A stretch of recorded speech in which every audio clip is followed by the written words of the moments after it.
group. Let's not guess.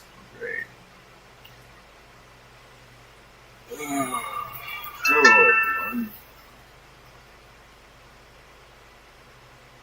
I'm still waking up. I haven't made coffee yet. I haven't had any kind of nicotine. Thankfully for me, Dad did bring by some cigarettes during the time I was passed out. Should I get ciggies? Oh. Especially after Bloober Pup this morning.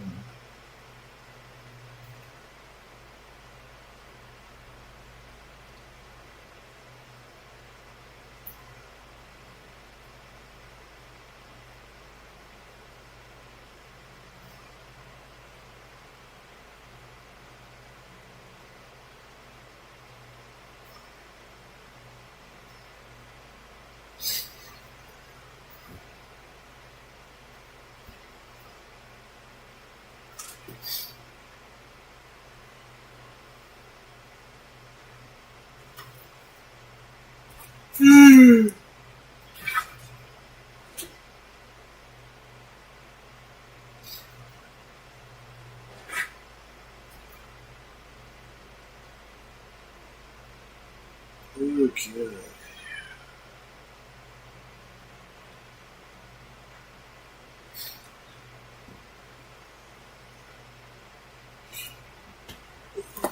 I was a virgin because my girlfriend wanted to save our special night for our wedding day.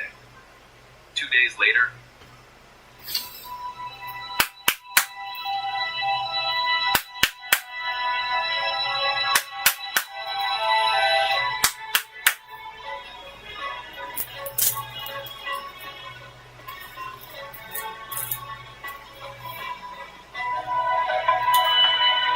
it's Sunday, March 9, 2025. I'm Anthony Davis. Welcome to the Weekend Show, where we make the time to consider the news of the week.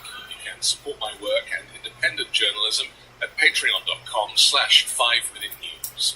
Our guest today is the co-founder of the Progressive Change Campaign Committee, which has been advising Democrats on messaging for the fight against Donald Trump and Elon Musk. Adam Green, welcome to the Weekend Show. Hey, good to be here.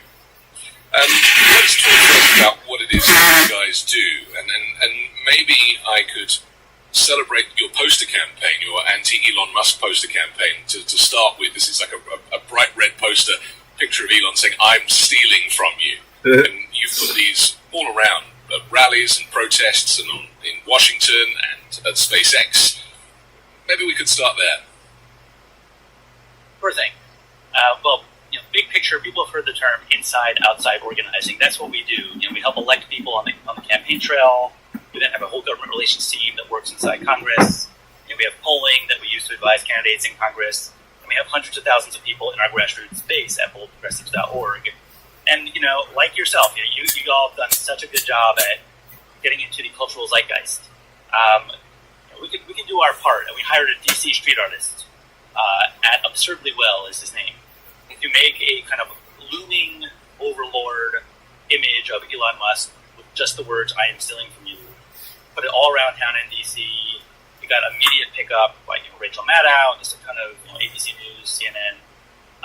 And then we made them into rally posters, and people have been having them outside the protest at the CFPB through the zeitgeist, and we're now about to ship thousands of them to various cities to make sure that as everyday people go to Republican town halls or protest the closing of their local veterans facility, etc., they have the ability to lay the blame on Elon Musk and Donald Trump.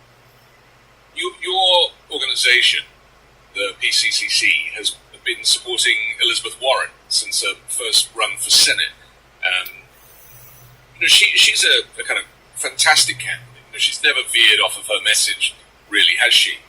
Why is she and others who are kind of the stars of the Democratic Party, who don't get necessarily top billing, why are they not stepping up? There is clearly a power vacuum, a leadership vacuum, and Democrats are crying out for somebody to counter Trump and Musk and this authoritarian regime. Well, I think some are trying to step up, and our organization is trying to do our part to help them. Bernie Sanders recently did a roadshow going to Iowa, going to places like that to make clear that Those who want to shake up the system and supported both Bernie and Trump back in the day are now rallying around our side. Elizabeth Warren has been pretty surgical in calling out their attempts to dismantle the Consumer Financial Protection Bureau, which she set up, which makes sure that big banks and credit card companies don't rip you off, don't take money out of your pockets, and other things like that that really relate to pocketbook issues. One thing that I'll just share with you, if I could, one of my takeaways from the 2024 election and how it actually speaks to the dynamic that you just identified with leaders that need to step up. I spent a lot of my last year, successfully actually, getting words in Joe Biden and Kamala Harris's teleprompter. We do polling, and some of our language was used verbatim in the State of the Union in 2024. Some external pollster tested 36 different things Joe Biden said, and what we recommended, the idea that Republicans want to cut Social Security in order to give tax cuts to billionaires and the very wealthy, was the most popular of all the things that Joe Biden said. That was a great speech, by the way. It was a great speech, and it wasn't a surprise to me that particular language did well because we did so much rigorous testing before we offered it to them. And similarly, with Kamala Harris, our top 2 recommendations were, somebody's going to be holding the bag for higher prices. It's either the people in charge or the corporate price gougers, and people really care about grocery prices. So let's talk about corporate price gouging of groceries. She did that. Let's talk about taxing billionaires more. Let's talk about protecting Social Security. Our polling showed that of the many issues out there that we support, that she supported, that Biden supported, if people only heard those 3, they'd be with us on the economy. And the good news was, there's good news and bad news. Sneak preview. The good news is there was 1 sentence per speech reliably on each of those 3 topics that Kamala did on the road. Between her and her super PAC, they did $1 billion of spending on those 3 topics in the swing states, which was actually news to me until about a month before the election, when I saw somebody who had tracked it. But I had this gnawing feeling, and the feeling was I didn't really feel like it was that she was from the gut on these issues. I didn't feel like they were kind of part of her fabric, part of her self-identity. And in the debate, she clearly won, but she won basically on an abortion answer, a quite good democracy answer, but there was no clash on economic issues, which were number 1 for so many voters.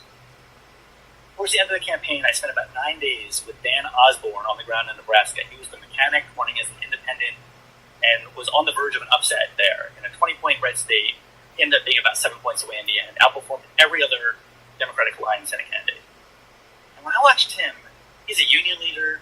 Anything he was asked, economics, immigration, climate, he would bring it all back to workers versus corporate power. And it wasn't that he was media trained. It was just from the gut. So my rule of thumb since the election has been, I only want to spend my time with politicians that are from the gut, not from the teleprompter. Even if they're kind of faking the right thing, we need authenticity. And again, I think Midas Touch does a great job of being that authenticity. And therefore, I think you actually hit on it. There are some what I consider undervalued stocks in Congress. People that most folks haven't heard of. Jared Golden, who wins a Trump district in Maine. Kristen McDonald-Rivet, who just is a freshman member, won a Trump district in Michigan. Chris Deluzio, who wins a Trump-y area in Pittsburgh, Pennsylvania, and Pat Ryan, who wins one in upstate New York. New members like Yasmin Ansari, who just won a freshman seat in Arizona. Others like that. We're trying to do our part to introduce them to each other, make sure they're working together. Fast forward 3 months, they will be household names. ZDKeys.com. Shop the latest games and upcoming releases at the best prices. Make sure they're working together. And my hope is that fast forward 3 months, they will be household names. Is there a roadblock, though, in the Democratic Party?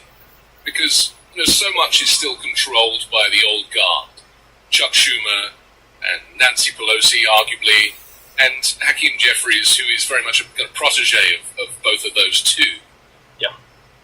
Do you feel, or do you see that as a roadblock, as I do? Because I recognize that there is still this kind of heritage aspect to the party, and these young upstarts who do have passion in their hearts.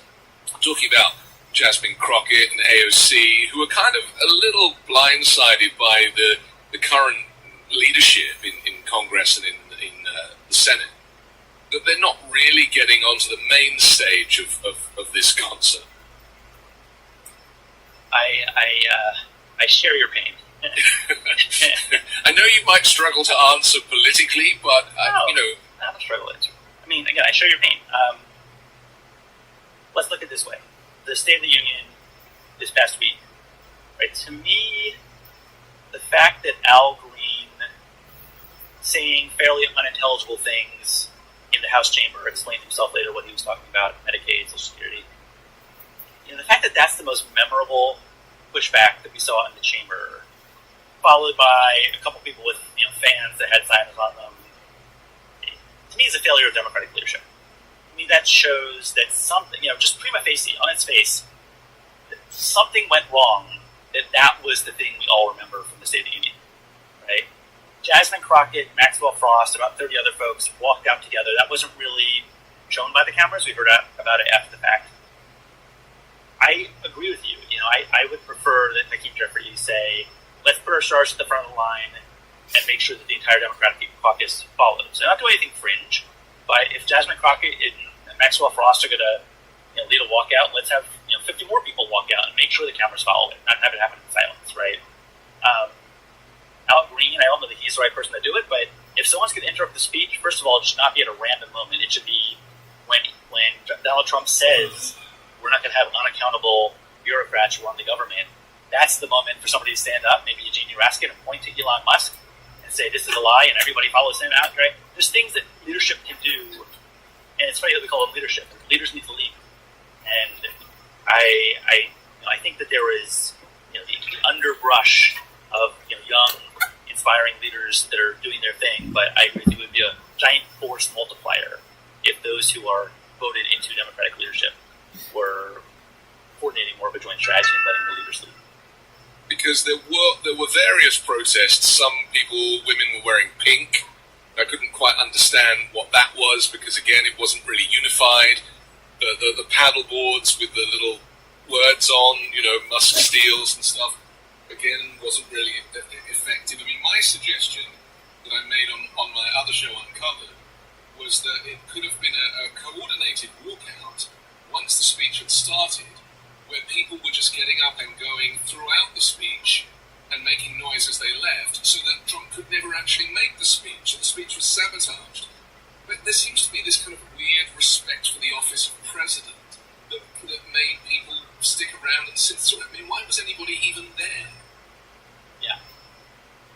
I do think we're living in a time where there's just those who get it, those who don't get it. And this is not a time for collegiality when they are dismantling America as we know it, right? Like the idea, So, for those of you who don't know, the ones in pink during Trump's joint union speech, or whatever the hell it is, the joint Congress speech, that were on the Democrat side of the aisle, were fucking Republicans.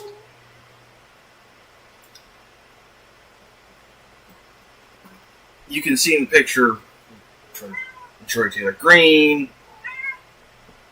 Trump's lawyer, Elena Hoppe, I think it is. I could have my name wrong there. And then apparently Vance's wife is even in that. So, there, I'll just pull it up.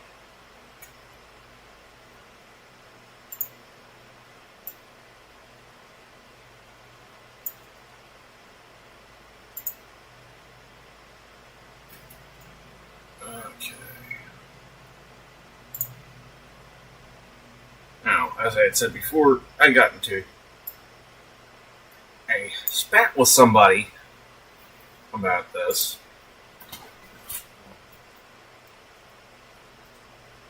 Because I did watch what happened.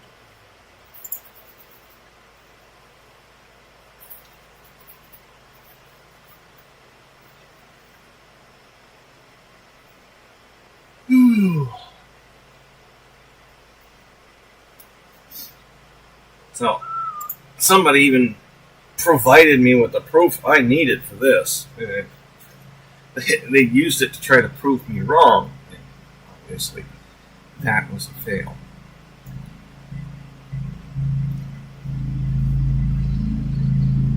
Here we are. Will you make up your mind what you're doing, please?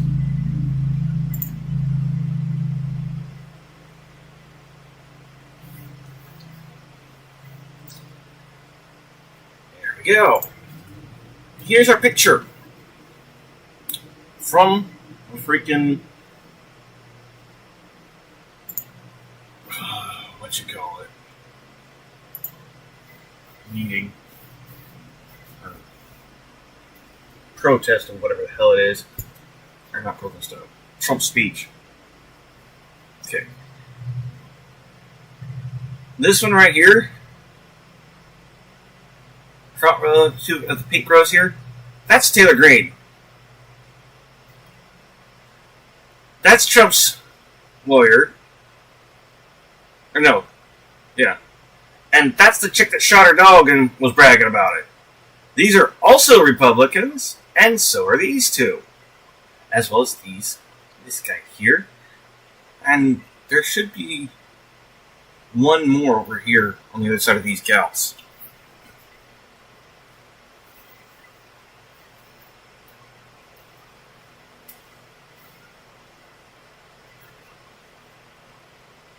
Oh, no. No. That's everyone.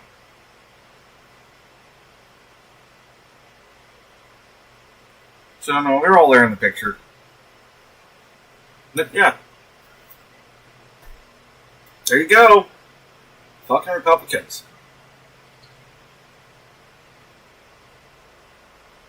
And they had so many people thinking that the Democrats were censoring Mr. Senator Greene. Because of these bitches. These fucking Karens. And if you haven't figured it out yet, yeah, they're fucking Karens.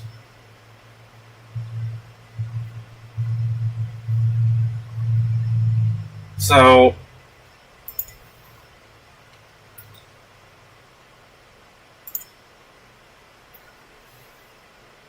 there you go.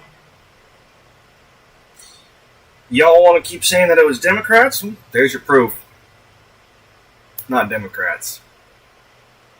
And if you had been following politics at all, you would know who these ladies were and would knew they were not Democrats.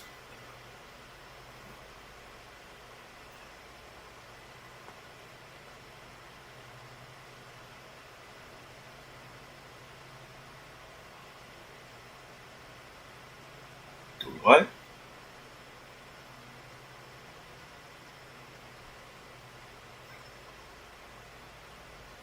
I do not recognize that word.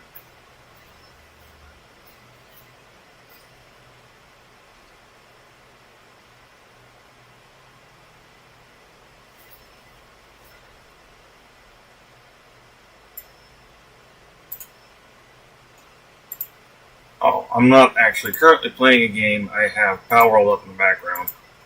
I currently am hosting a server. I tend to do so during my sleep streams for my group of gamer friends. It was a topic of conversation. So it was A brief one, maybe. A brief one. I mean, Simone Sanders was on MSNBC right afterwards, and she said that she was getting it's not a bad thing, dude. It's not your bad for not realizing what it was. Told by Democratic leadership, it wasn't up for very long. Speech. Make your statement by bringing someone to the chamber who symbolizes a story. You're good, bro. Right. I mean, that's fine for local news consumption, right? Like my hometown paper in New Jersey might report on news from New Jersey, but that's not a spectacle in front of tens of millions of people that we need at that moment. So what's left? One guy pointing his cane at Trump and getting kicked out, and it's like, what did he say? I have no idea what he said. Okay, again, on its face, that was a failure, and I feel like we're speaking from the same strategic playbook Well, here. kind of, because I actually thought that Al Green played that really well. And we may disagree on this, but Al Green wouldn't have got on television being interviewed afterwards about he was protesting cuts of Medicaid, and he shouted, "You don't have a mandate to cut Medicaid," as he waved his cane. And then Mike Johnson had to call the sergeant at arms, and it was a whole scene. I thought that was fantastic. But I come from a country where protest is kind of built into our culture. Yes, and you only have to look at the British Parliament to see what that pushback looks like. But here there is this, I don't know what it is, but it's almost, maybe it's American exceptionalism that kicks in, that, everything's going to be all right in the end. But Al Green wasn't prepared to stand for that, and so I was thrilled that he did that. I only wish that everybody else had done the same too.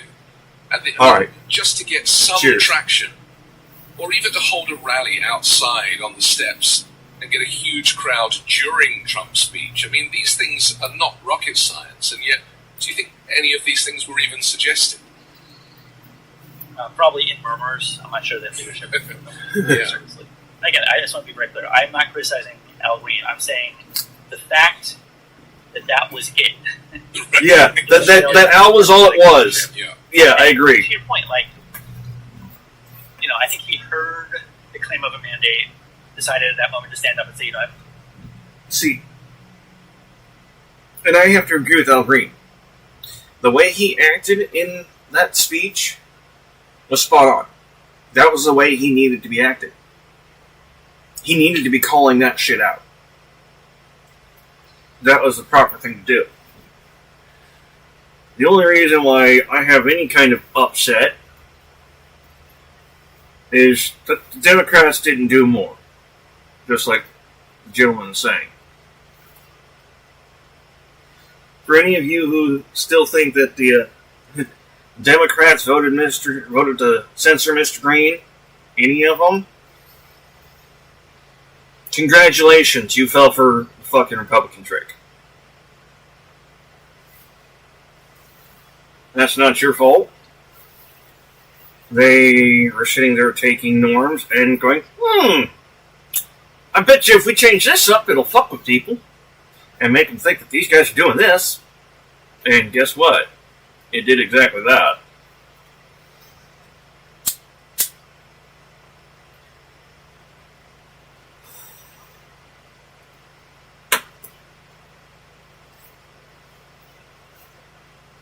As far as the Democrats holding up little signs and shit,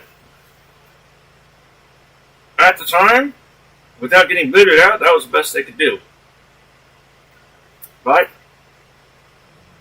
yeah, they probably should make sure they got booted out.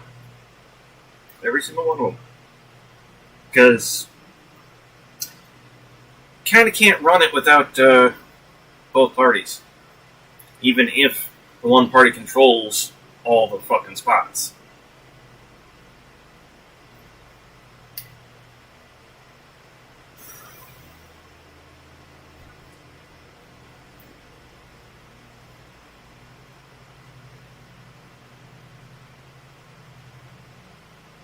Thanks for the follow.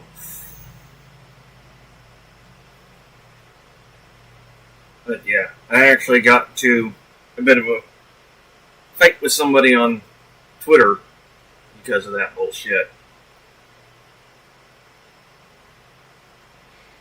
And I was like, 10 Democrats voted to silence Mr. Green. It's like, excuse me, do you mean the Republicans that sat over there? No, Democrats. Throws up two pictures. One's of Green being upset, understandably. And then she sends the picture of the people in pink. Of which all I can sit there is go,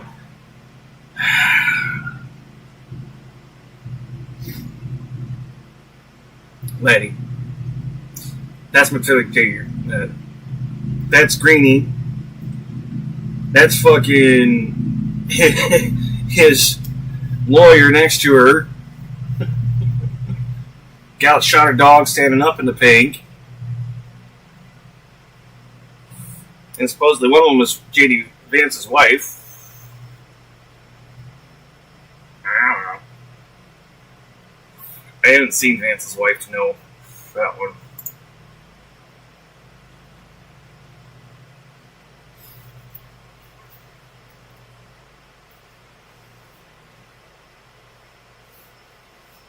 Or at least not having her introduced as his wife to know.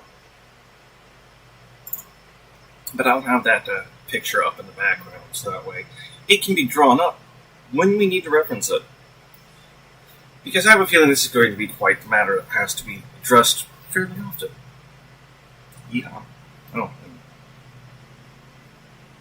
Cheers, my friend.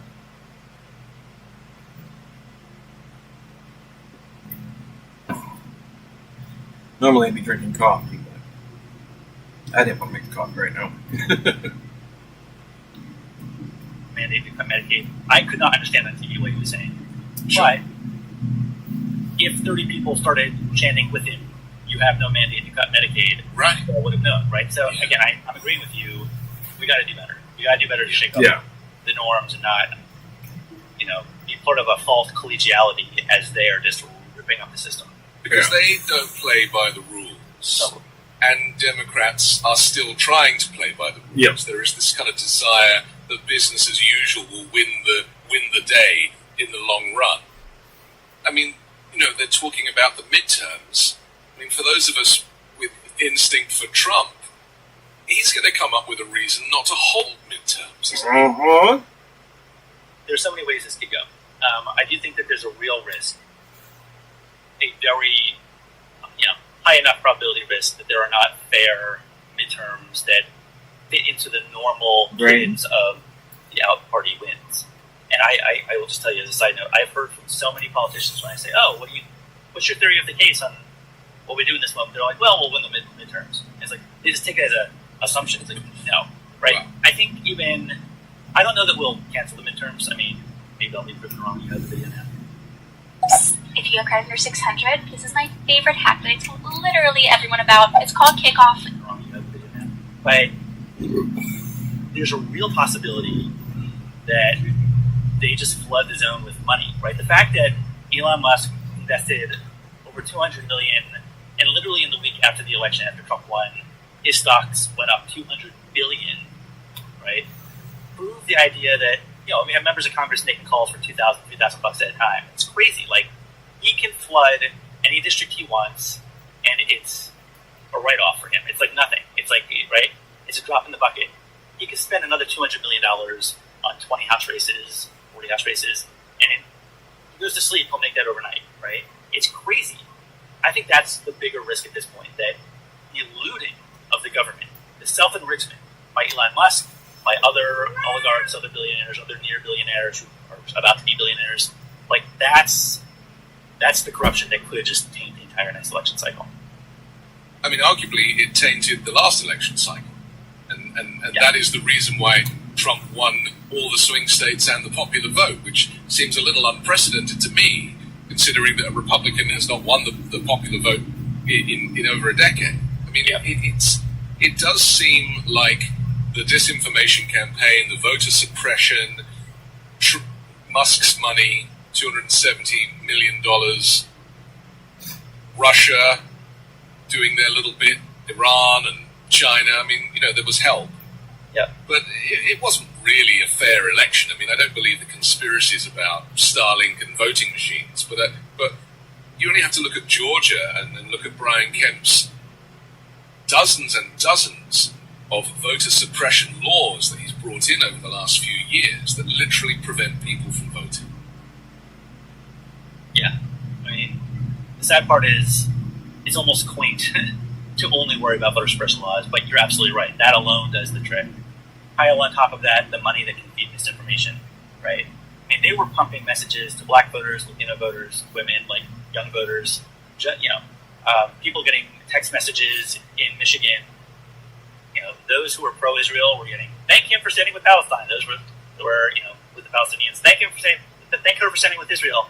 And it's just like they have unlimited money to just like do that, and everybody's like really mad about it. I talked to people that did focus groups of black male voters, and they said that unprompted, there was a consistent message of, Biden has money for Ukraine, but not for our communities. It's like, that doesn't just happen. That's being fed to people, right? And apparently successfully. So again, that was before this current Elon Musk era, before they can be even less judicious in how they flood the Senate. So it's extremely scary. If I can offer one thought on, before I depress people too much with you, on what I see as part of the solution. We saw harbingers last week or two where Republican town halls were flooded with people who were like, "Look, I'm not a Democrat. I'm not, I voted for Trump. I'm a Republican. I'm a veteran. What are you guys doing, right? Threatening our Social Security, our Medicare, our Medicaid, our veterans assistance, our kids nutrition programs, like stop to such an extent that Republicans in Congress have now been advised to stop holding town hall meetings. That's okay, right. Yeah. well that's like trimming a dead leaf off of a tree or a flower. We can still do more. That's just them trying to triage. Indivisible announced this past week that they will be doing empty seat town halls in a bunch of Republican districts. Well, they claim that the Democrats were being brought in from other districts and pretending to, be from that district to sabotage. That was the Republican line about it. Yeah. Yeah, and that's fine. I mean, that's them doing almost, just public excuses to the national media. That doesn't help them at all at home, right? So the question I've been thinking about the last week or two has been, this has to be part of the solution. Therefore, how can we expedite this as part of the solution? How can we turbocharge the finding of veterans, Republicans, Trump voters in Republican districts, elevating them in these events or in other ways to the media? And there's just a swirl of stuff happening now with indivisible town halls. Ro Khanna announced that he's going to go to some Republican-held House districts in California. AOC is calling for people to rise up in Republican districts on the issue of Medicaid. I've been talking to people about having kind of a joint story bank so that anybody who wants to put together an event has already access to these people who have identified themselves and said they want to speak out. So I just feel like, how do we stop the Republican Party from being 100% behind Musk and Doge and Trump? Let's lean into this fissure right now by identifying these people. And I would say that, we're starting to set up the structure of how we can identify them. For now, as a stopgap, if folks do go to our website, boldprogressives.org, and just join our email list, we're going to be giving people the opportunity to tell their story, ask their friends that they know in a Republican district to tell their story. I just feel like fast forward 2-3 weeks, I look forward to this being a little bit more well-built machine where we can expedite the fissures in the Republican Party by elevating some of these veterans.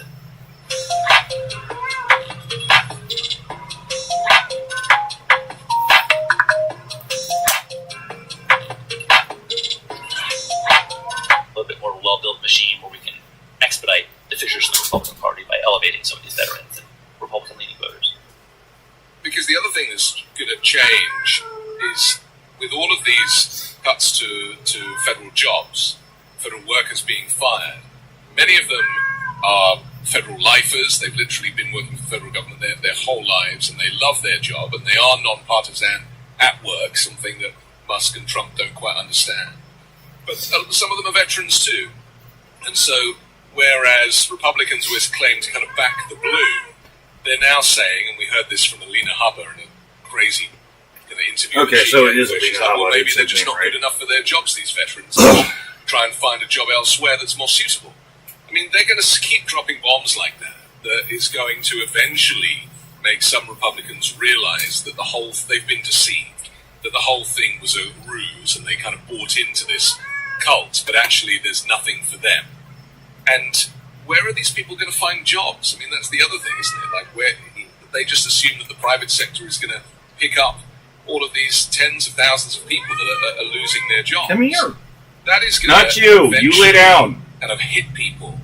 I am obviously not talking to you. That Donald Trump is not there for them.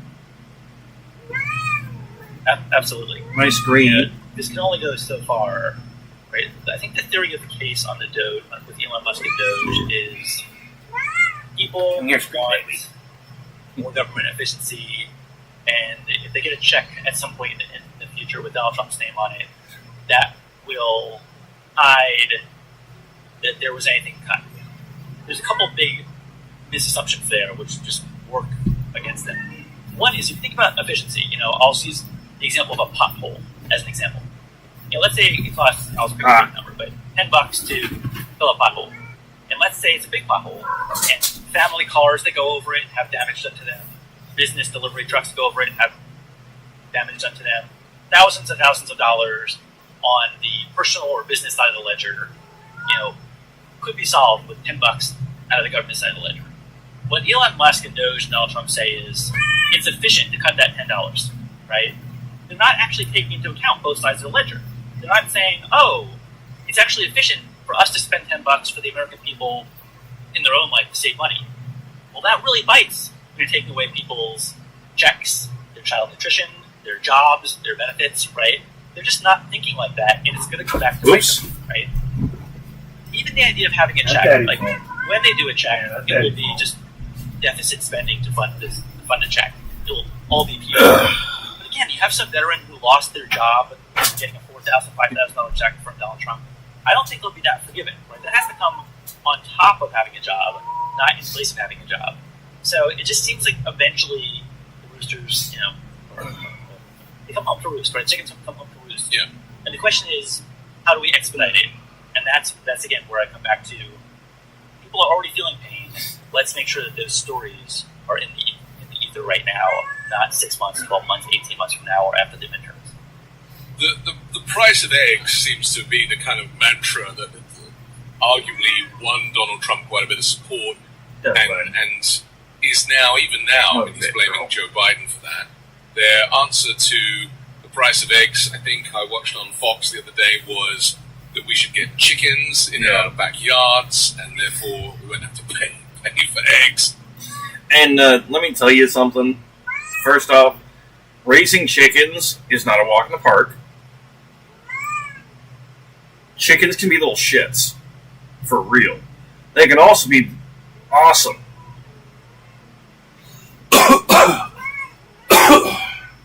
I actually had a flock of, I think we are 28 chickens. All were egg layers. They were all egg hens. But, a chicken coop gets to be a bit stinky. And covered in shit. There are a few things you can do to help out with that issue, but it's not something for everybody. It's really not. Chickens are patient, and they're not dumb. They may make you think they're dumb for a little bit, because they're trying to understand you and get to know you. They're a pretty smart bird, even though they may not seem it. I have raised a flock of chickens, and 1 year, actually, it's like a year and a half, almost 2, I had a flock of wild turkeys that was coming down, and I was taking care of. To the point, one of the mama turkeys actually left her chicks with me. And went and had laid another set of eggs and came back with her new babies. Just a couple days later. Which, of course, I was able to release the baby turkeys back to mama. I honestly felt bad because I put them in with our chickens, which was a safe spot for them for the most part. I forgot about the water dish. The water dish was a nice big water trough that was deep enough for the turkey chicks to not be able to get out of. So one of them did not make it. And yeah, technically it's not my fault, but at the same time, it was preventable by something I could have done. Now, Mama Turkey was not upset with me. Not in the slightest. She was actually rather happy.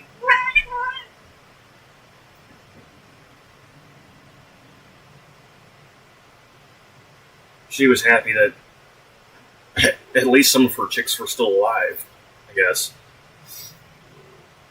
Yeah, she came back down the hill the next morning, or a couple mornings later when I called them down, and all of her babies following. I was like, oh shit! So that's why you left them with me. Well, Corinne's like, so that's why you left your babies with me. Here, let's go get them out. And I mean, for real, I was able to pick these wild turkeys up and put them in the chicken coop. The chicks were adolescent size. They weren't young no more. So it was picking up one of these chicks was like picking up a game hen.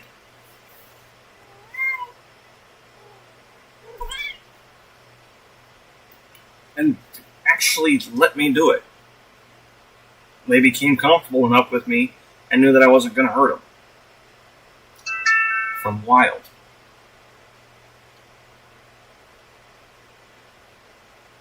That's some crazy shit. But that's also not something everybody can do. Not to mention, if you're trying to buy your own chickens right now, good luck. What's destroying all the eggs is bird flu. That's what's been destroying the eggs. It wasn't fucking Biden. Trump didn't do it either. But Trump's actions now could be seen as taking action against trying to solve the issue, though. Considering the people that would take care of something like bird flu and be able to figure out how to take care of it, get vaccinations out, try to get rid of the disease. Yeah, that would be the CDC, Center for Disease Control, of which has had a lot of funding and workers cut, thanks to Mr. Trump.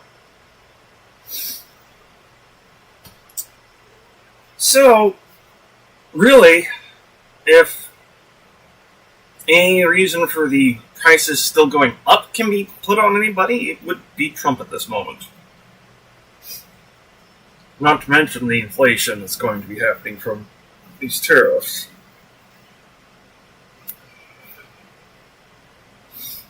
I should probably make an explainer video on tariffs so that people can understand it a little bit better.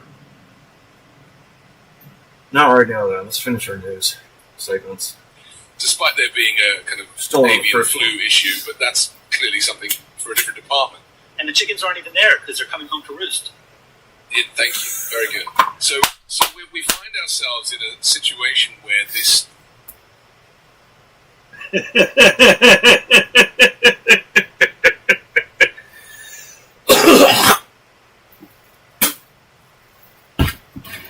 The chickens aren't even there because they're coming home to roost. Ah, shit.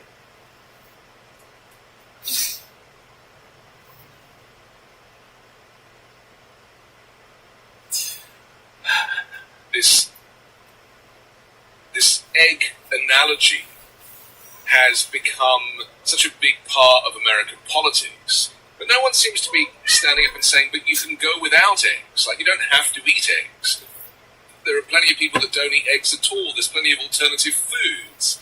And yet, the things that we can't do without, like, for example, freedom, democracy, the right to vote, the right to free speech, those are the things that are at stake. Yes. And so, I'm yet to hear Democrats kind of make that point that yes, eggs are expensive, but they're, it's not a necessity. And it's almost like wartime, I remember my grandparents talking about eating powdered egg because that's all that was available to them with their powdered milk. Uh-huh. We might be getting to that here.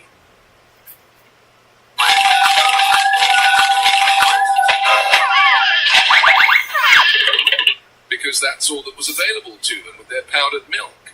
I mean, we might be getting to that here. Yeah. You're right to put your finger on these forks in the road in terms of how we message what's happening right now. And I will say again, we do pretty much every 2 weeks polling with data for progress on some of these issues, and we've been testing things like, does it make sense? Do people care if you make the constitutional argument versus just saying they're taking money out of your pocket, right? And there's even versions of that. Is it straight shot constitutional argument versus money out of your pockets versus they're violating the Constitution in order to take money out of your pockets, right? And it's still a work in progress. Maybe a couple weeks we'll have more report back there. There is, and I've heard this from others in the States as well, a lot of energy around just privacy concerns. Like Elon Musk is rifling around your personal bank records and social security numbers, and why does this guy have so much power? I actually wouldn't have expected that to have as much resonance as it does, but it does. It's right up there with the price of eggs and money out of your pockets. So Good news is there's numerous arguments we can make, and some people do care about this stuff. I do worry, though, about the idea that, okay, given the choice between democracy and money in my pocket, people might choose money in my pocket. That's why we need, I think, to have that bridge between some of these larger constitutional questions and the fall of democracy and the result in terms of them looting money right out of your bank account or taking away your job. That's my personal default before I'm proven right or wrong by the data. Because typically people do vote based on the economy in this country. Yeah. I get that, but is it not possible to do all of these things? I mean, my suggestion would be to have like a shadow government where different lawmakers are given different responsibilities, so that you know that every time a certain lawmaker shows up, they're going to be talking about one specific issue, national security, for example, and then they go directly opposite the Republican national security person, more supportive of Russia and Syria than of America. But this is where we're at now. It's almost like there is so much to message that trying to pick one thing is never going to do it.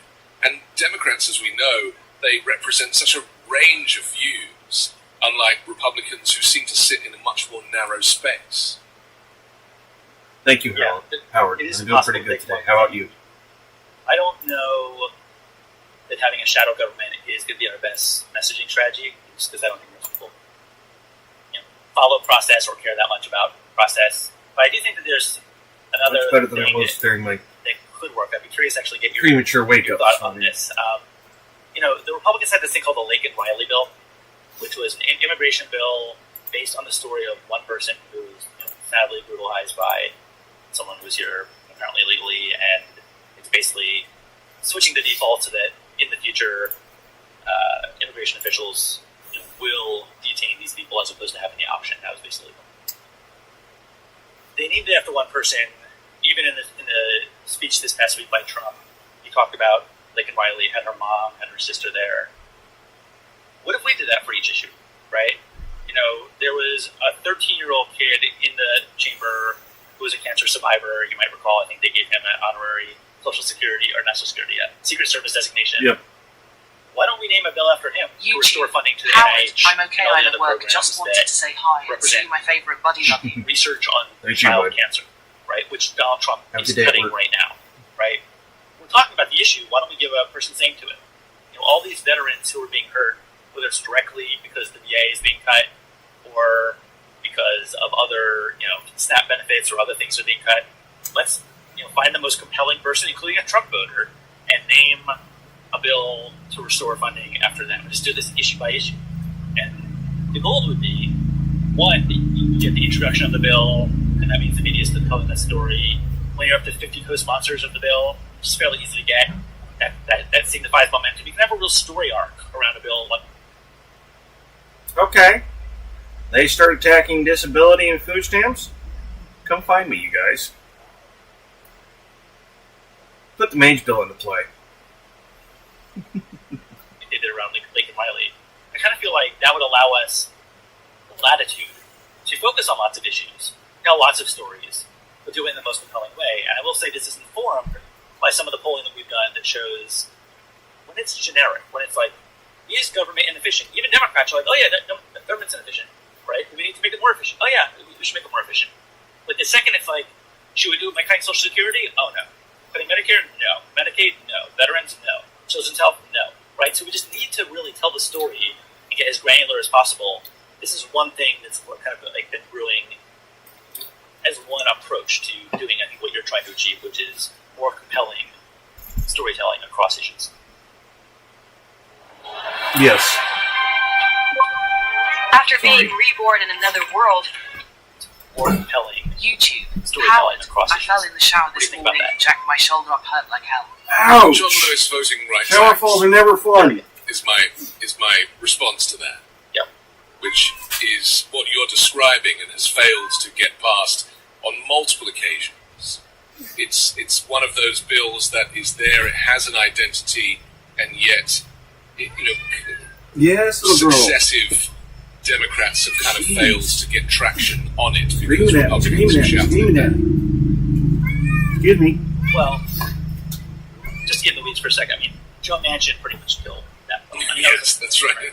So it wasn't real. A fake There you go. Democrat. Right. So we were 1 or 2 votes away in an environment where we could lose no votes. You got your bet. But I think it's a good example actually because Baby. before the John Lewis Voting Rights Act, which only came into existence in 2021 during the Biden administration, before that, the leading democracy bill was S1 and HR1, right? So, just in terms of basic storytelling around the bill, I think it actually proves the point I'm trying to make, which is, that's the best example you could possibly have because everybody knows John Lewis, right? I do think it's a good idea. My concern would be that too many names would then confuse the messaging because people struggle to even know the name of their own representative, let alone the additional names. And I also found, I don't know how you find it as an American. For me, though, as an immigrant, I kind of look at the parading of these individuals at these types of events, State of the Union event, where they bring in someone whose family has been affected by some, catastrophic event, invariably a murder in the case of this speech by a migrant. And it just seems such a cheap way of making this point. It's pretty ugly. Culturally, I find it really distasteful that they kind of parade the survivors in this way. But Agreed. I guess it's quite normal here. Well, I definitely hear your point. That being said, we gravitate to stories, right? Sure. When Warren Buffett said, "I pay lower taxes than my secretary," you can have a spreadsheet and a 30-minute presentation, but one idea, people are like, "Oh, that's wrong. Billionaires should pay more," right? Yes. Well, it became a thing, didn't it? It became the Warren Buffett rule. Yeah. There we go. So it kind of built momentum of its own. And I suppose, you can make that argument with trickle-down economics, which is what Bernie Sanders has been talking about, that, again, people don't quite grasp. But Trump's entire economic policy is based on trickle-down economics. Yeah, it is. There is nothing else that he's offering. No. Other than, you just more support for the big businesses, and eventually people will get jobs when there's no proof of that. Yeah. Well, we're saying the same thing. But, we're in agreement. Listen, we have to take a quick break, but I want to come back and talk about the personality of the Democratic Party going forward, because of course people do tend to vote for personality over policy, and maybe where we could go with that. We'll do that next here on The Weekend Show. Let's be real, 2025's been all about change, whether it's work, personal stuff, or just the daily grind. It can be hard to keep up, but here's the deal. When things get hectic, we don't have to go through it alone. Embrace the power of nature and elevate your everyday with Fire. Trusted by over 500,000 happy customers, Fire is the Swiss Army knife of wellness, dedicated to harnessing the natural benefits of hemp to create high-quality wellness products. Whether you're looking to improve your sleep, focus, or recovery, Fire has something for you. Fire is well-renowned for their highest quality hemp, sourced from trusted, independently owned American farms. What's that For the most about? part, Fire legally ships to nearly all states in the US in discreet packaging directly to your door with a worry-free guarantee. No medical card required. So, if you're 21 plus, check out our link to Fire's website in our description and use code WEEKEND for 15% off. And if you're new to Fire, get a free gift of your choice. That's 15% off with the code WEEKEND. Quinn Talon was bleeding from his butt. His rear end had just scraped hard against the asphalt as 2 bullets. If you're new to Fire, get a free gift of your choice. That's 15% off with the code WEEKEND. We're back on The Weekend Show with Adam Green. I'm Anthony Davis. Adam, it seems like the only way to really counter the Donald Trump movement, because of course they have control of the Senate and of the House and of the executive and of the courts, because they've stacked the Supreme Court, and we've seen the presidential immunity that's there and the constant support that Trump gets. But it seems like the only way to really counter this is outside of politics, and is to sue the federal government. And that, at the moment, is the kind of little bastion of hope that Democrats seem to have, and there have been some rather amazing kind of leaders in the legal profession, Mark Elias, for example, who are pushing this movement to counter Trump at every opportunity. And in fact, during his speech, he said that Elon Musk runs Doge, and that was straight into court and used as evidence. What is your take on how the courts might be the route back into power for the Democrats?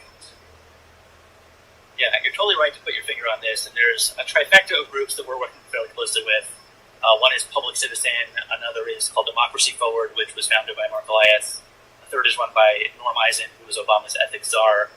And they are basically representing government workers who have standing to sue the Trump administration and freeze things like the shutdown of whole departments or the freezing of foreign aid, which was relevant this week in the Supreme Court. So, and I say this as someone from a group that has been working for years to make clear that this is a highly politicized Supreme Court, that they are calling into question their own legitimacy by siding with Trump and overturning precedent the way they are. Ironically, the courts might be the last bastion of normalcy and the train staying on the track in this Trump era. I don't think that means we were wrong. We were urging people not to vote for Donald Trump, and now we're trying to find Trump voters who are being hurt by Trump to elevate because they're extra powerful at this moment. Yes. It was extra powerful this week when John Roberts and Amy Coney Barrett sided with the three more left-leaning folks on the Supreme Court to say, no, the Trump administration is wrong. We are going to allow foreign aid to flow while the courts continue to hear this case. That was big. That was extra credible, and we need more of it. It pains me to say that we're dependent on these people, but in some sense, we are. A big moment of truth will come when Donald Trump starts losing over and over and over again. Will he follow the courts, right? If they're as brazen as J.D. Vance recently was when he said, the Supreme Court Justice, the Chief Justice has spoken, let him enforce his order, right? Harkening back history. Will they do that, or will they just say, "Oh yeah, we're obeying the order and just not do it"? Either one is a crisis for our democracy and a giant downward spiral that puts us in even another place than we are now. We'll see if we get there. The other bastion I would say, though, is Democratic governors. There's a question of how much will blue state governors defend the people of their states, and I hope that we don't even open that can of worms, but it's not far-fetched that we will eventually get there. The states might not be united anymore. We might have to rename not just the Gulf of Mexico, but the country as a whole. Yeah. So you're saying that effectively there'll be like state warfare. The democratic states will just ignore any kind of federal directives, focus on protecting sanctuary cities, for example, and which they already do, of course, which Trump hates, but it does seem like, because this country is so massive, I think people forget, it's almost impossible to have a country that is this big and have it function on a national level. But weirdly, that's the argument that Donald Trump is making by wanting to deconstruct the administrative state. This is what I guess is hard for people, is that everybody knows that the federal government is bloated, and everybody knows that it does need to be not necessarily thinned down, but more efficient. Yeah.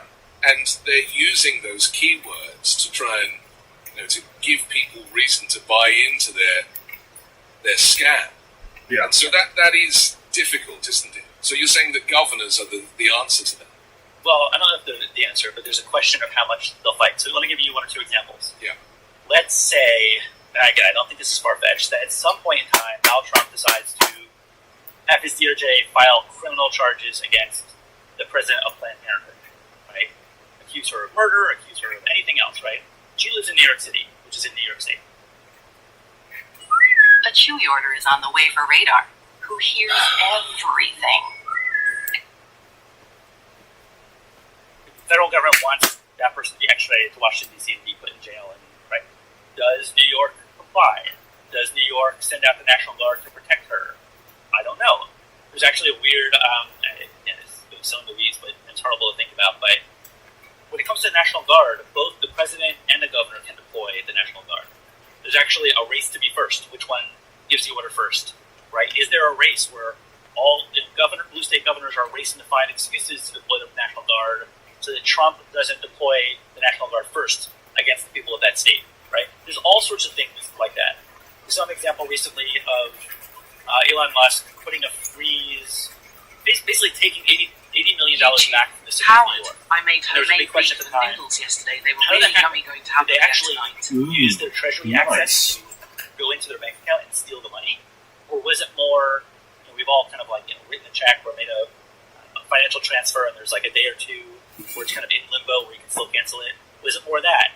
And I think it was more that, which is a little bit more of a legit way to do it because it doesn't reek of them going to anybody's bank account and stealing their money. But let's say they want to do that, right? He said to Janet Mills, the governor of Maine, this past, 2 weeks ago, if you don't enforce my trans executive order, I'm going to cut all funding to the state of Maine, schools, his nutrition, and everything else, right? And she was like, I'll see you in court. Well, let's say they don't care about court and they just want to go into Maine's bank accounts and take money, right? How does this play out?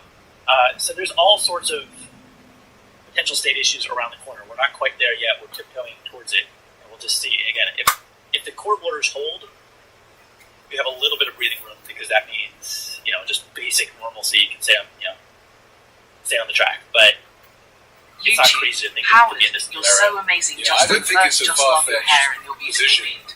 Thank you, I Howard. mean, we've heard Trump and Vance already criticize the courts for being partisan and therefore ignoring the saying, well, it's fine to ignore them because that was a political decision. Not quite used to And we're overriding that kind that. of I mean, I stuff. do It's see not you. we're already Just in be a clear. constitutional crisis. I know people here don't really like to admit it, but the fact that they're still firing federal workers, that they're still withholding aid to USAID, these kind of shortfalls mean that the constitutional crisis is underway.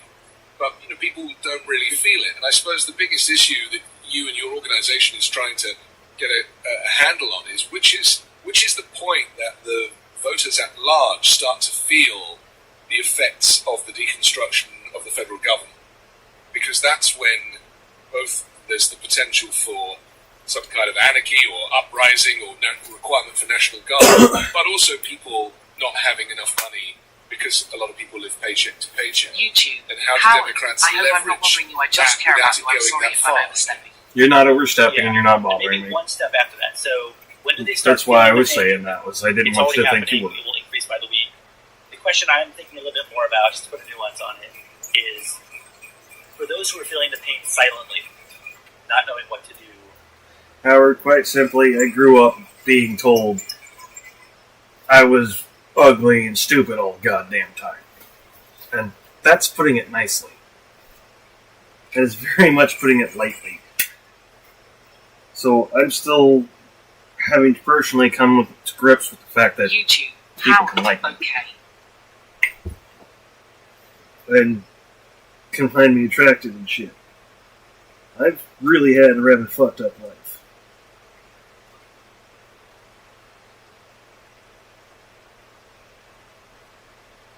Don't take my reaction when you speak as me being upset. 9 times out of 10, I am not. I'm quite literally just trying to come to terms with it in my head that yes, I am. And everything I was told and mocked and lied to about before was exactly that. Lies. Because of either jealousy or whatnot. Somebody's personal shit. So, and that's part of the reason why it took me so long to actually start enjoying my intro song that OBOBO wrote for me.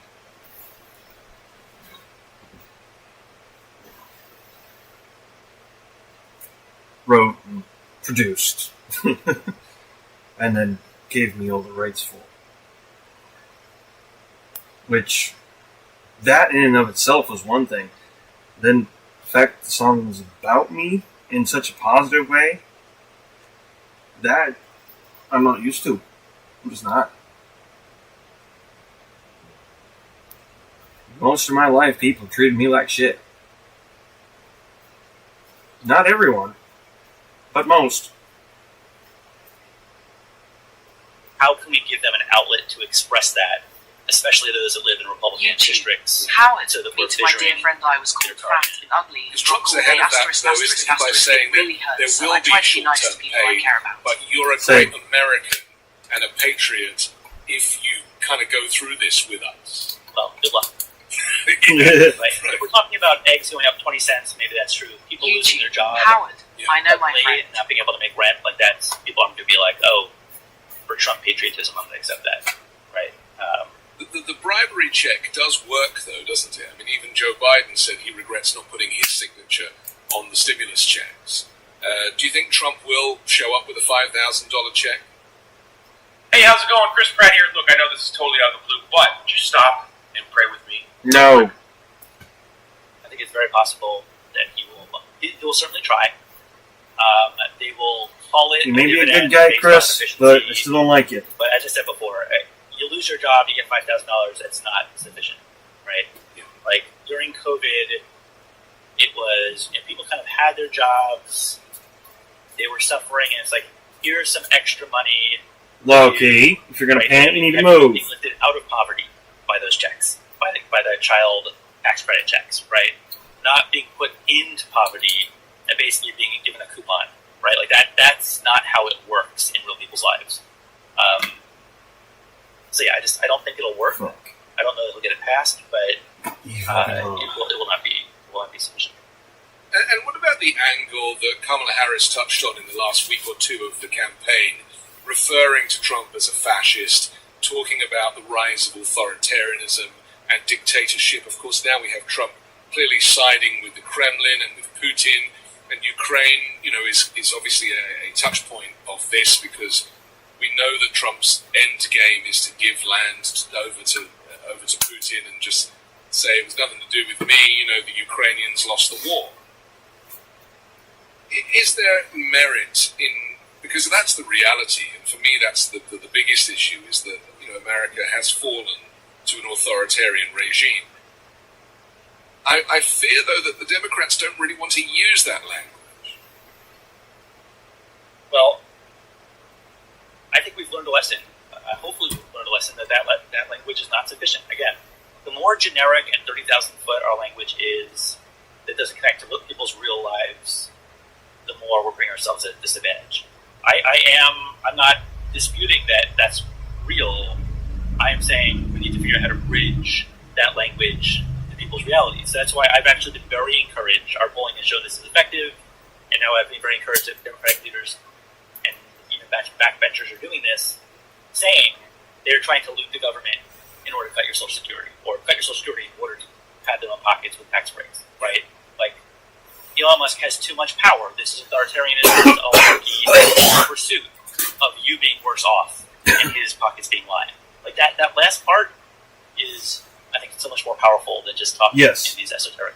Yes. So it has to connect back to them, their jobs, their bank accounts, and their ability to afford eggs or gas or whatever.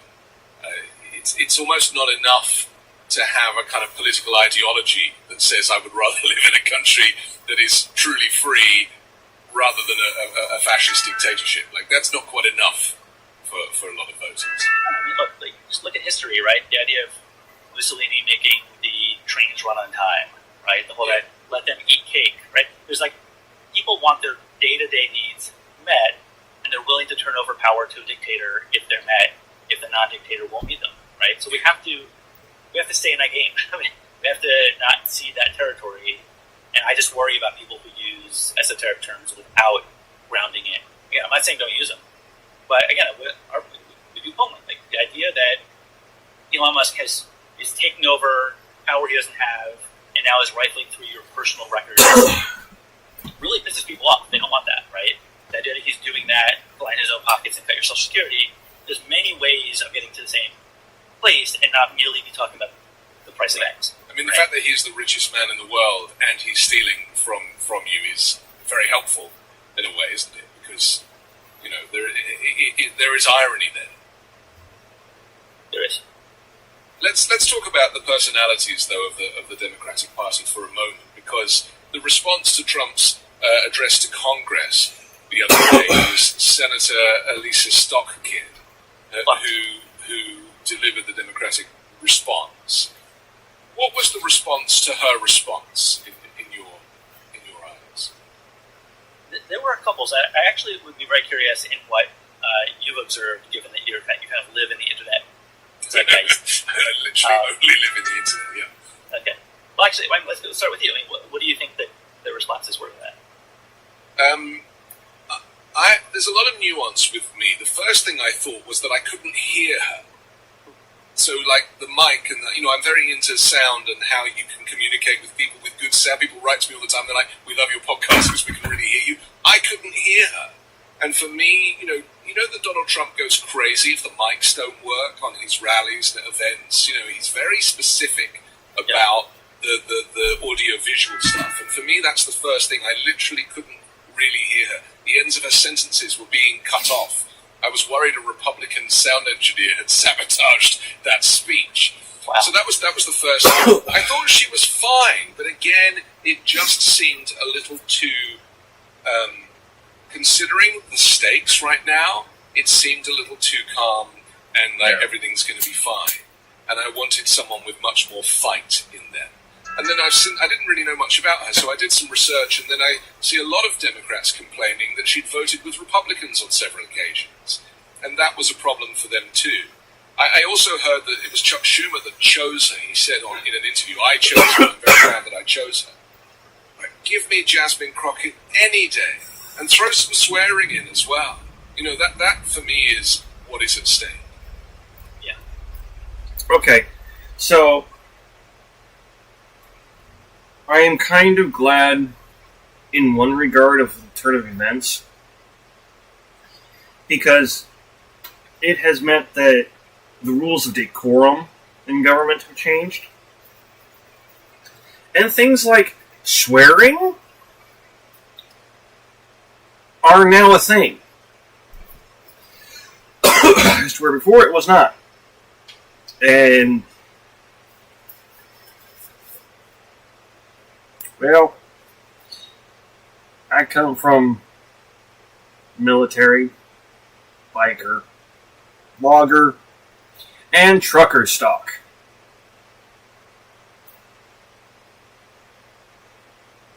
If I don't fucking swear, people are going to think something's fucking wrong.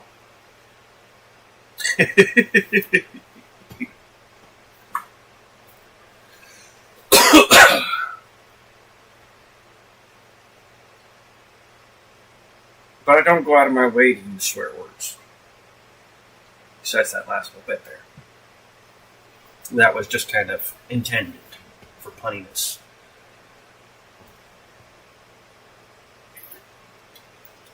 I don't go out of my way for using swear words. They're supposed to be, or to use swear words. They're supposed to be a form of expression.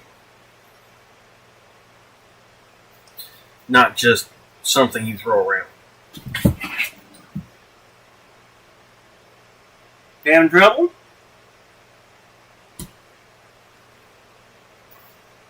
They're supposed to mean something. If you overuse them, they won't mean shit. Okay, it's the point using the word properly.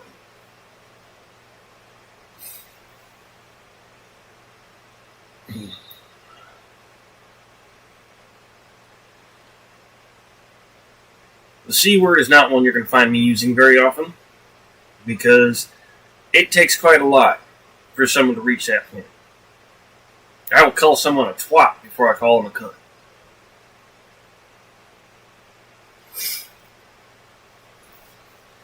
But even at that, the only way I could sit here and call somebody a cunt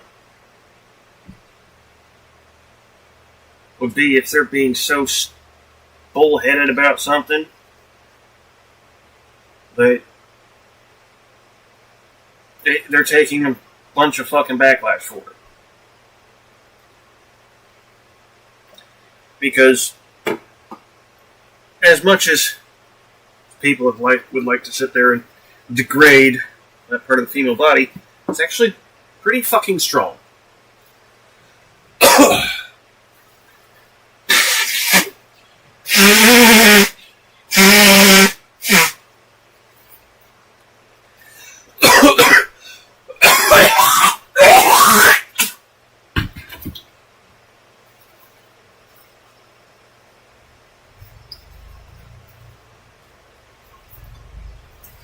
I've been called a cunt a few times during my points of standing my ground, and at that point, didn't argue it.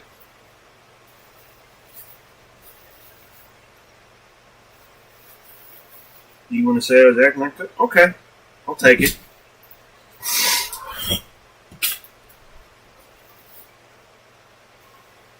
That's just it. The cunt takes it for what's right. For what's good.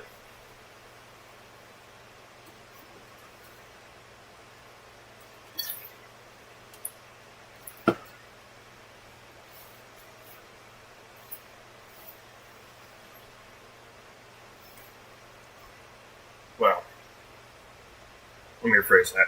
Not all the time, but typically it's meant for a good thing, not a negative. Not that there aren't shitty-ass males out there. It's really interesting. So, I think we've both seen a lot of people really botch that kind of response, right? Yes. Before getting to the current moment we're in, there's just like basic competency when doing that kind of thing. And this was among the more competent attempts at it that I've seen. She wasn't struggling to gasp for water the whole time, right? It didn't feel like she was reading from a teleprompter the whole time in a way that just was robotic and authentic. I know her a little bit. It felt like her. I was worried that she might go down the road of being like, we want common ground with Donald Trump. She really didn't do that. The only time she did that was like, if we're really going to have efficiency, sure, I'll help you. But that's not what this is, right? And I was like, okay, that sounds like her. That's a fine way of saying that. Yeah. So I don't know. I thought on normal times, style points, she was fine. And I'll see it to you as the expert on audio. I didn't notice it, but I'll just assume that was true. AOC also did an Instagram live that night. That was basically in a sweatshirt Monster. and in her apartment, and just, hey guys, and this is what I thought. And maybe that's the way we should do it. I mean, it'd be interesting to ask the broadcast networks to broadcast something like that, right? No, it's not interesting. Jasmine Crockett. It's funny, like, she's so... It makes sense. Honestly, it does. It is the next step.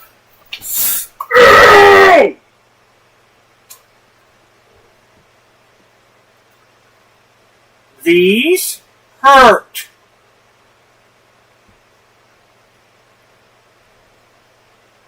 I just got a kneecap full of claws.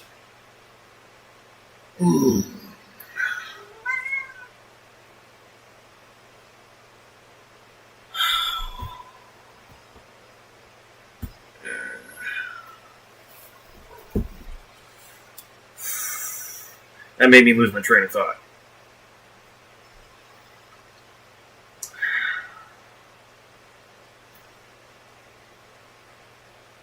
Fuck. Thanks, Dublin. compelling to those who like her. I don't think that she's really Oh. radioactive yet. Now I remember. No, that it makes common sense. It's kind of the next step of being able to talk to the people. I mean, for real. Honestly, they should be doing this over on TikTok. Or alongside with one on either Twitch or YouTube.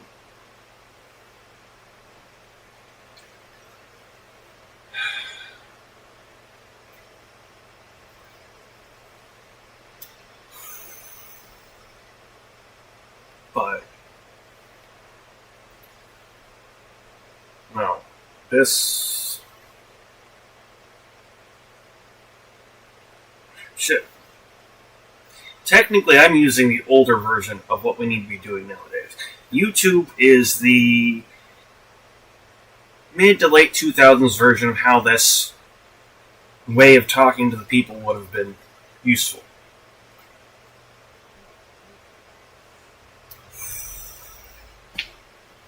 Now it'd be TikTok or what's the other one?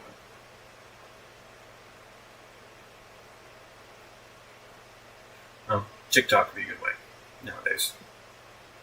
In the nation, but I can't imagine a Chuck Schumer or Kim Jeffries asking her to be the official Democratic response, knowing that she would. Knowing that she start playing guitar and run a commercial break. Color outside the normal lines YouTube. the way that she would, right? So I don't know. It's a really big question. You know, someone like Maxwell Frost has, I think, played his cards really well. You know, he's the first Gen Z member of Congress. He drums in a band. He was an Uber driver while he was running for Congress. Like, he's a very regular person, also amazingly smart, well spoken. Maybe he would be, you know, he was picked by the Biden-Harris campaign to be a surrogate for them. So maybe someone like. Okay. Anyone who doesn't know any better, I'm going to tell you now. Gen Z is not stupid. Gen Z is certainly not stupid. That's a generation under me. Well, maybe it's two. I'm part of the nowhere generation group. So, between the boundaries of the generations.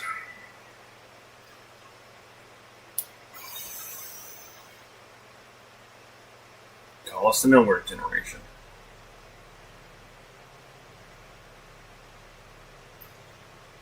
It started with my gen. We started seeing the shit. We started passing it along to our kids. Loki, if you're gonna pant, you need to move off the edge of the bed.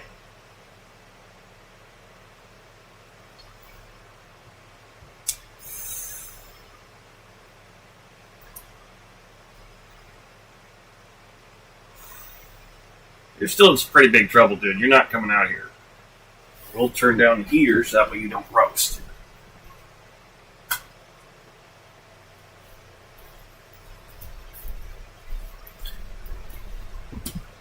What you did at 5 this morning was not okay. Not at all.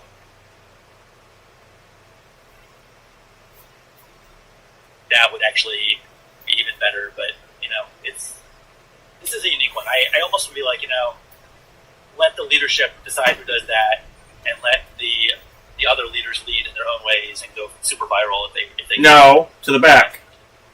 Yeah, There you can How pant, about the not have gov- any what about the issues. governors? I mean, how... I don't There you know go. the legality of Pant it. away, buddy. Would it have been possible to bring in Yeah, Josh you can Shapiro pant there. or Gavin That's what Newsom you've been and taught. have them make the response? it would have been possible. I will put my finger on one thing I am alarmed about with the Democratic governors. Actually, I'm definitely noticing a trend, just hearing things behind the scenes, that the governors of all Democratic actors are the most tepid in the response to Trump. And the reason is they feel like it is their obligation to not pop their head up to get bashed down and have their state be punished. Right? I've literally heard from a governor, like, the role of governors is to work with the president. We have to work with him. You know, Democrats in Congress can throw bombs at him. We can't.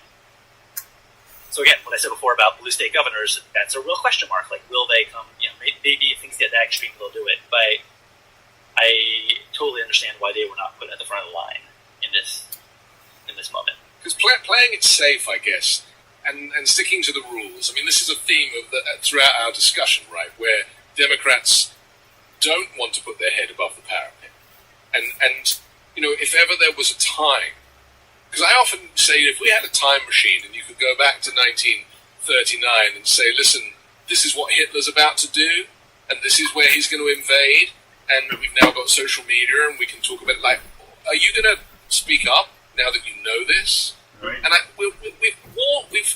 we've been given these warnings about Trump, that he is equivalent to Hitler, not in 1939, but maybe in 1932, in this kind of build-up, you know, where Hitler was becoming chancellor and was promising to reduce interest rates and was kind of brainwashing people, regular Germans, to become Nazis. This is the period that we're in now, and so we can learn from history. So it is that important, because I do genuinely see, I mean, even seeing migrants rounded up in kind of chain gangs and being walked onto military aircraft and being paraded as enemies, when these people have only been picked up for, cycling on the grass. Anything to kind of make them a criminal. This is the reality now, is that there is an aspect of ethnic cleansing going on in this country. There is an expanded and extended Muslim ban. Is this stuff not enough for people to really want to do more than the democratic response with that video that I couldn't hear? Yeah. I would love to hear someone make the case that that stuff is enough. I do think there's a genre of things where those who get what's happening don't have to state what's happening to fight and defeat what's happening, right? I think so. Some things, it's like, wow, this is what fascism looks like. I'm not sure you have to use the word to defeat it. It might be more simple to find Trump voters who are mad that they just lost their jobs in Republican districts to defeat fascism, right? So I don't know. I'm not saying it's not enough, but or it should be enough. But I think that there's lower lift approaches that bear on people's everyday lives, and given that your audience is so large, I really just again want to keep some hope in the conversation. This is not all a DC conversation, and the actions that are happening in communities across the country are so important. One, they drive national news. Like we're seeing these town hall meetings drive national news.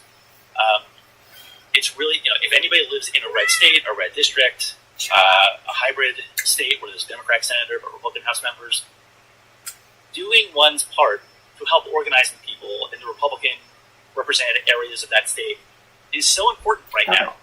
And that's why, again, I ask people to just be part of our activism at boldprogressives.org, because we're going to be doing our part in coordination with other groups like Indivisible to just expedite folks being able to speak up who have been hurt and will be hurt.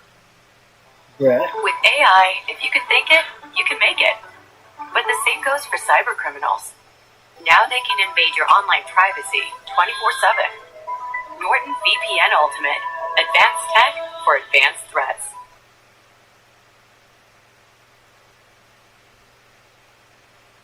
ZDKeys.com. Shop the latest games and upcoming releases at the best prices. Enjoy being able to speak up who have been hurt. And similarly, I guarantee you, there's somebody out there watching right now who is a school board member, a mayor, a city council person, a state legislator.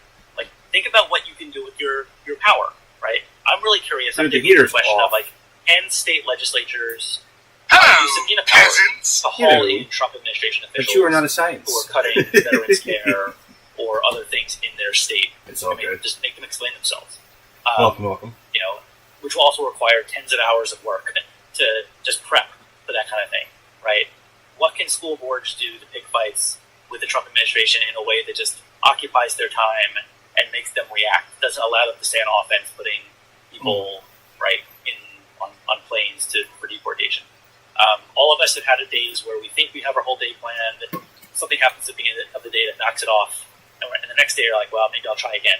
We need to play offense with the Trump administration, and all of us have a role in doing that, right? When Republicans were advised recently to stop holding town hall meetings, there were all these steps of people that could have been doing harm getting into a room and talking to each other about the problem with these town hall meetings and how do we memorialize and give this advice to just going over the fucking news shit. What's going on?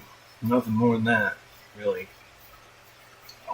My cat being a pest, she wants to play fetch and is in heat at the same time. So she's a little bratty. She's just over a year old and still hasn't learned to not use her claws on everything.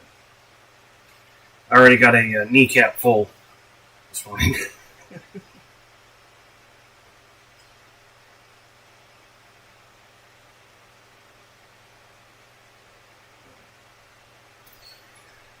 Yeah, just going through the news and talking about it.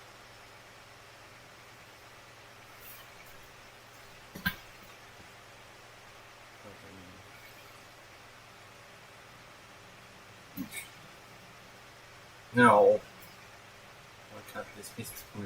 About to try the Moonflower Tower. Wish me luck, lol. Good luck, science. You got this. Just don't try flying over there.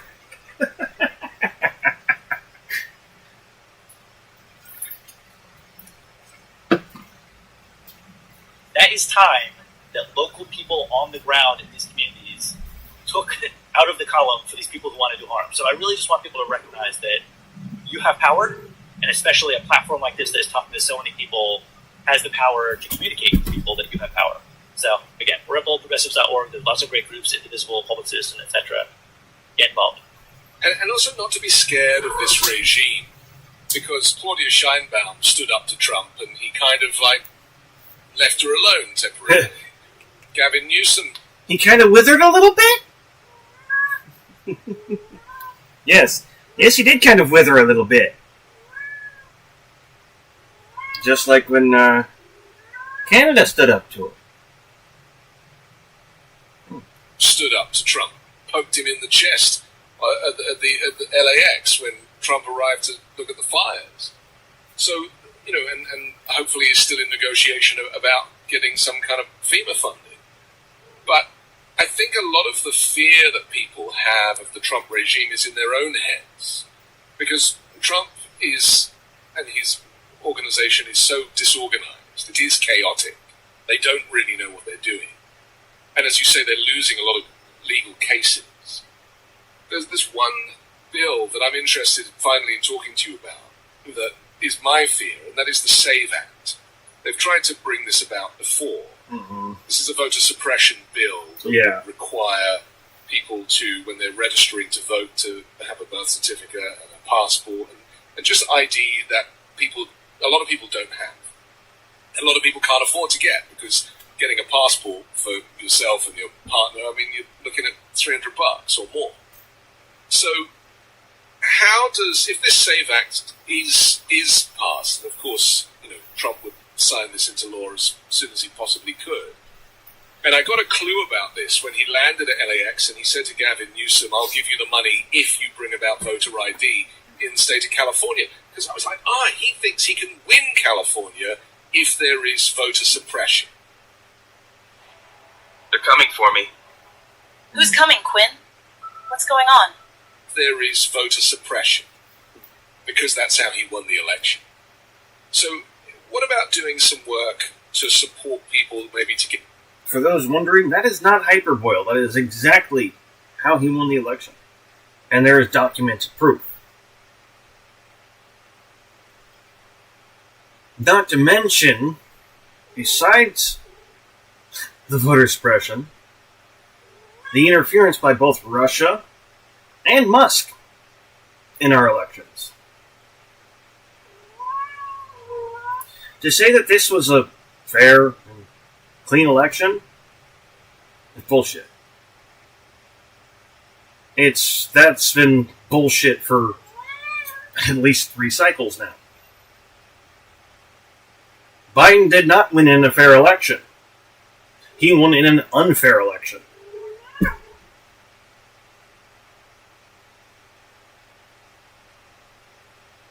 Because voter suppression, a lot of it had already been done.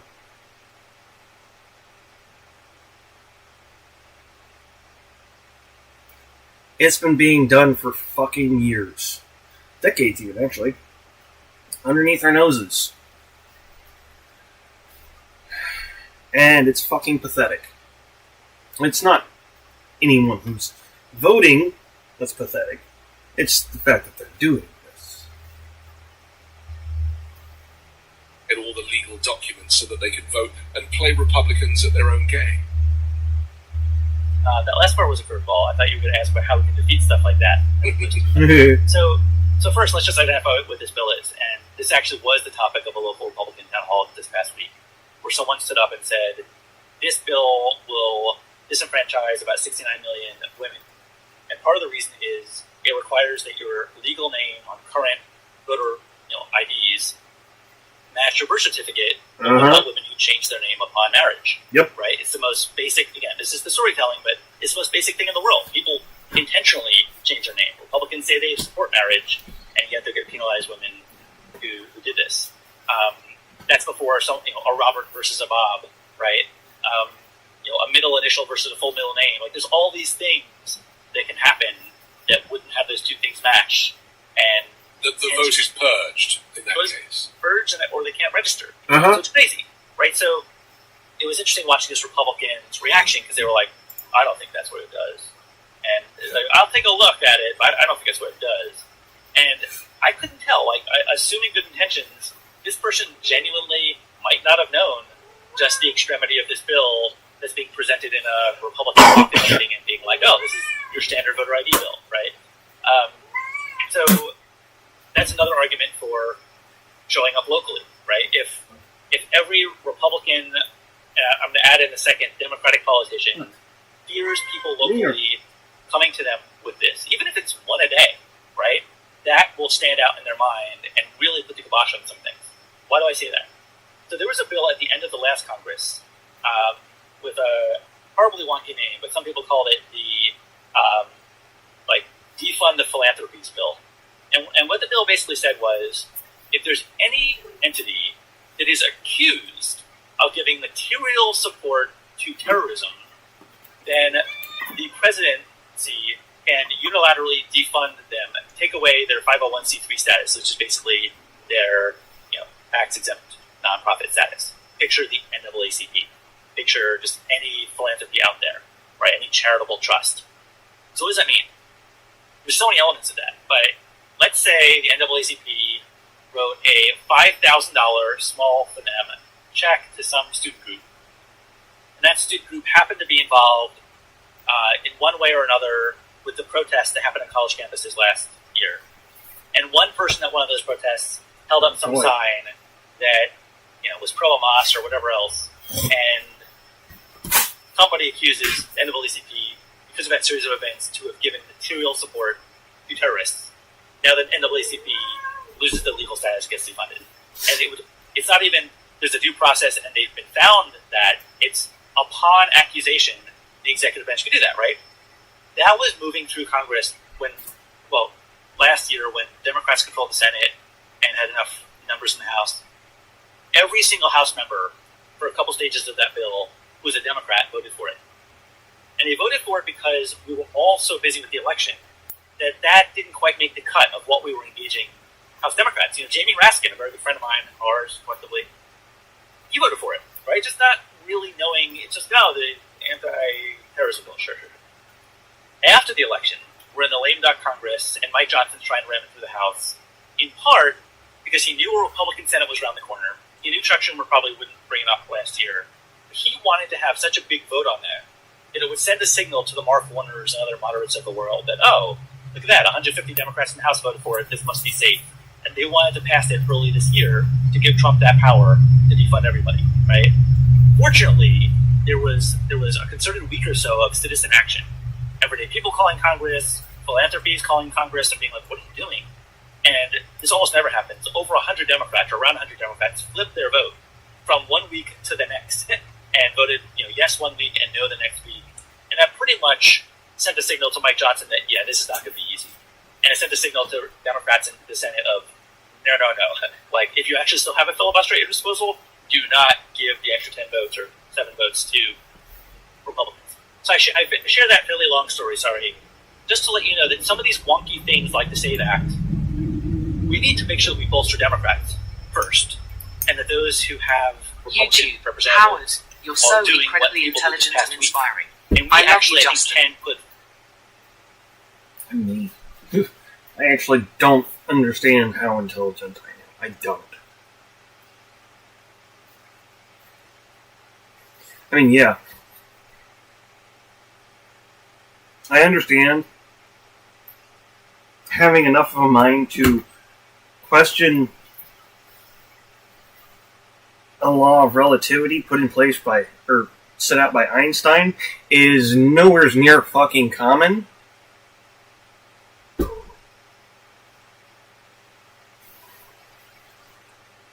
But I don't know exactly how intelligent that is in comparison.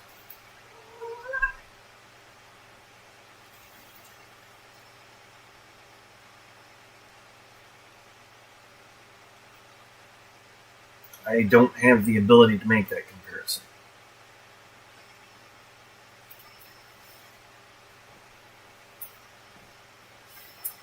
And that's where people tend to go, huh?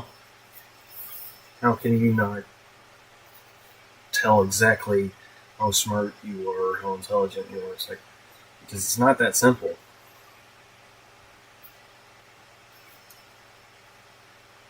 And the fact that I know that, I know is... but...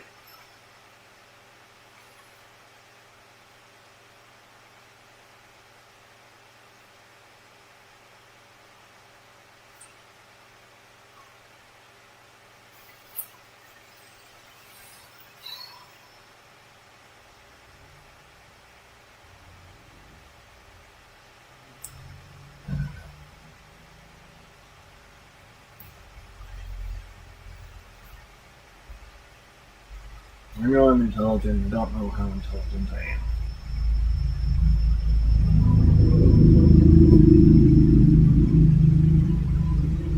Good part of the reason why I refuse to brag.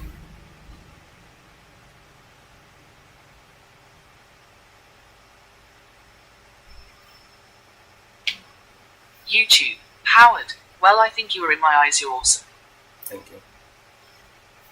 You're not the only one who thinks I'm rather intelligent.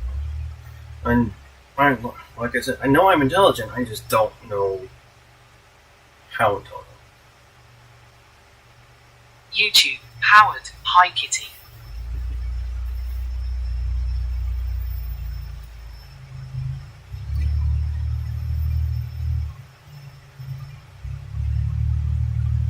Because the shitty thing for me is the stuff that everybody says makes me intelligent or makes me smarter. To me, it's just... I don't want to say common sense, because that's not right. It's easy. And I find that to be a problem. Because if the stuff I'm saying and thinking about is so intelligent, why is it so fucking easy? I haven't gone to school for any of the shit. I don't have higher learning. Why? Why is this a thing?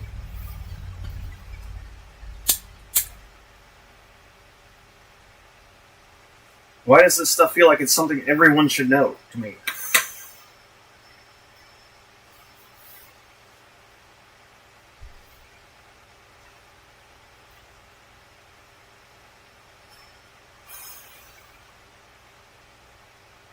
I don't know if it's because of the way I was raised or whatnot.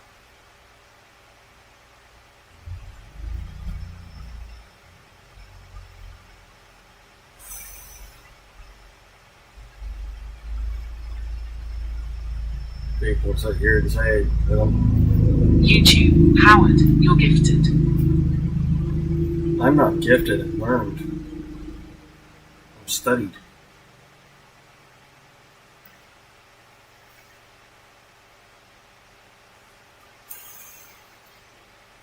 Everything I can do, I can teach other people. That's not a gift. That's a skill.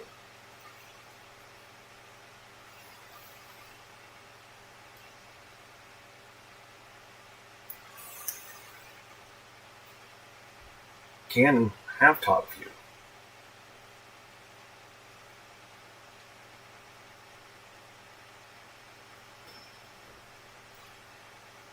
And once again, is why I say I'm a mage, not a wizard. I'm not gifted. I'm studied, researched. I'm learned.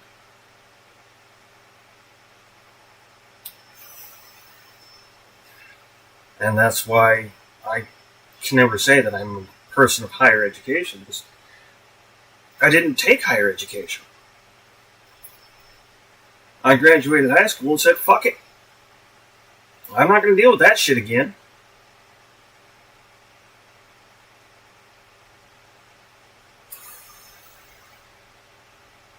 was the worst learning environment possible for me.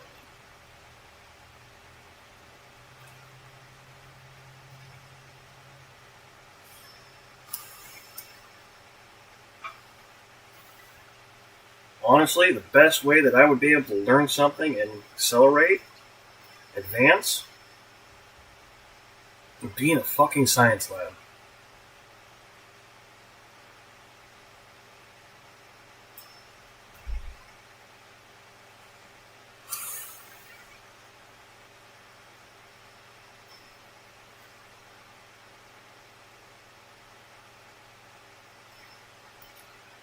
If I had to do something other than be disabled and stream, that's where I'd be happy.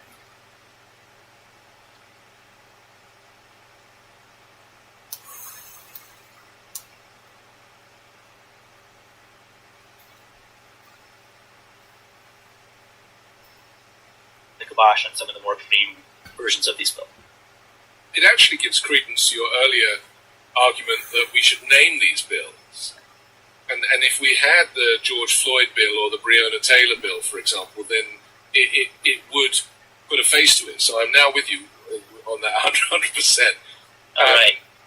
But it's just so hard, isn't it? Because the SAVE Act sounds like it's doing a good thing, That's and the that point. was intentional with Yeah. Republican branding.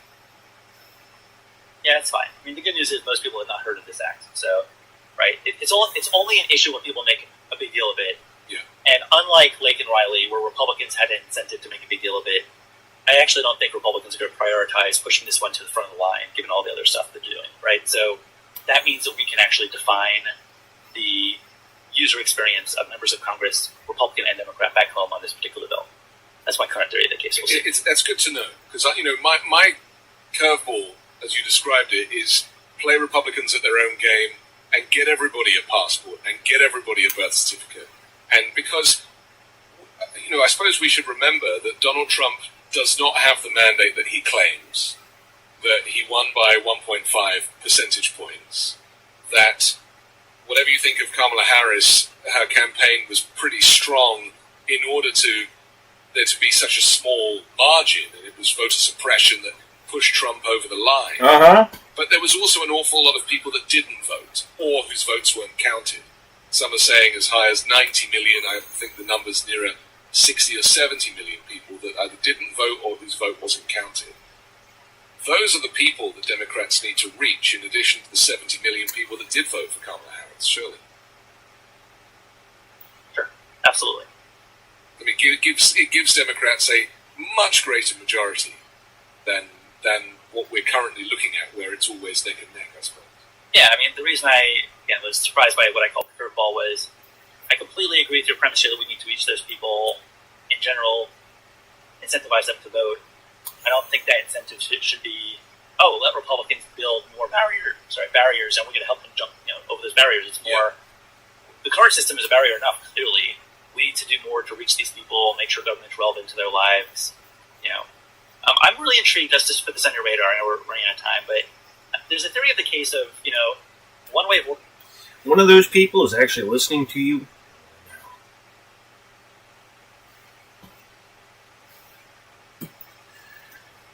Nope, I didn't vote.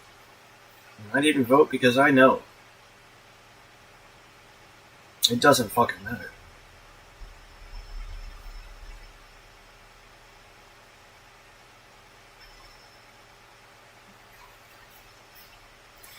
If we can get to the point where each vote actually matters again, you're damn right I'm going to be voting. But until then, there's no point. For real. As long as the system is fucked up the way it is, there is no point.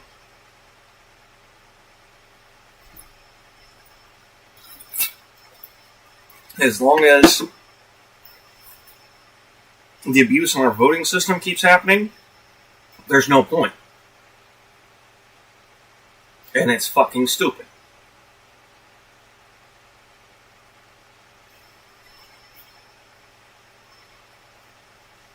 No, if you want to make your voice heard, you've got to do something like this. Or you've got to get out there and fucking protest. A vote doesn't get you hurt anymore. Not the way things are now.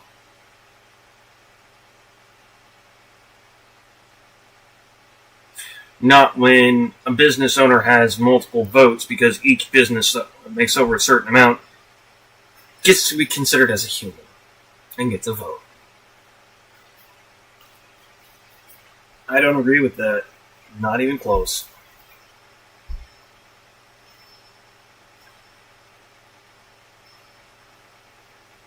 When you get lobbyists out of politics, we'll have a lot better scenario going on. Politics isn't supposed to be about making money. It's not supposed to be about lining your pockets, hawking cheap shit, or even expensive shit. That's not what it's about. It's supposed to be about taking care of people and running as a representative to take care of the people.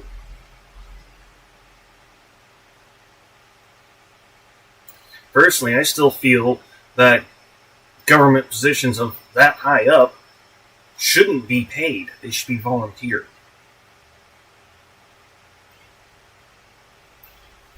A lot of people are like, oh, you're not going to want to do it. No, you will. People on disability. People just like me.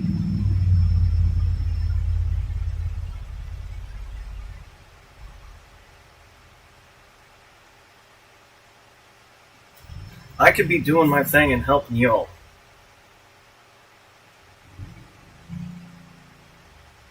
And honestly, that's what I would do.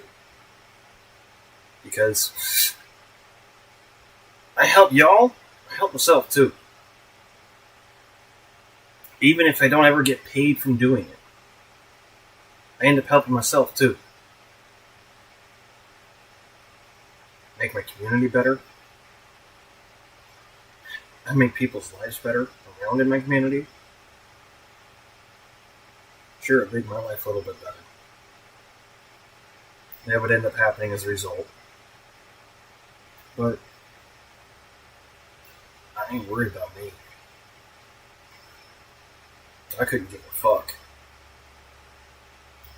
I'll do what I gotta do to scrape by. That's all the government currently thinks of me anyhow.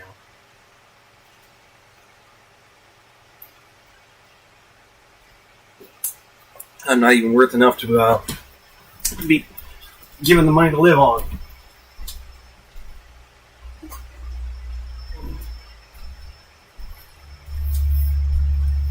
Sorry, survive on. I need to put it properly. That's the end of that cast.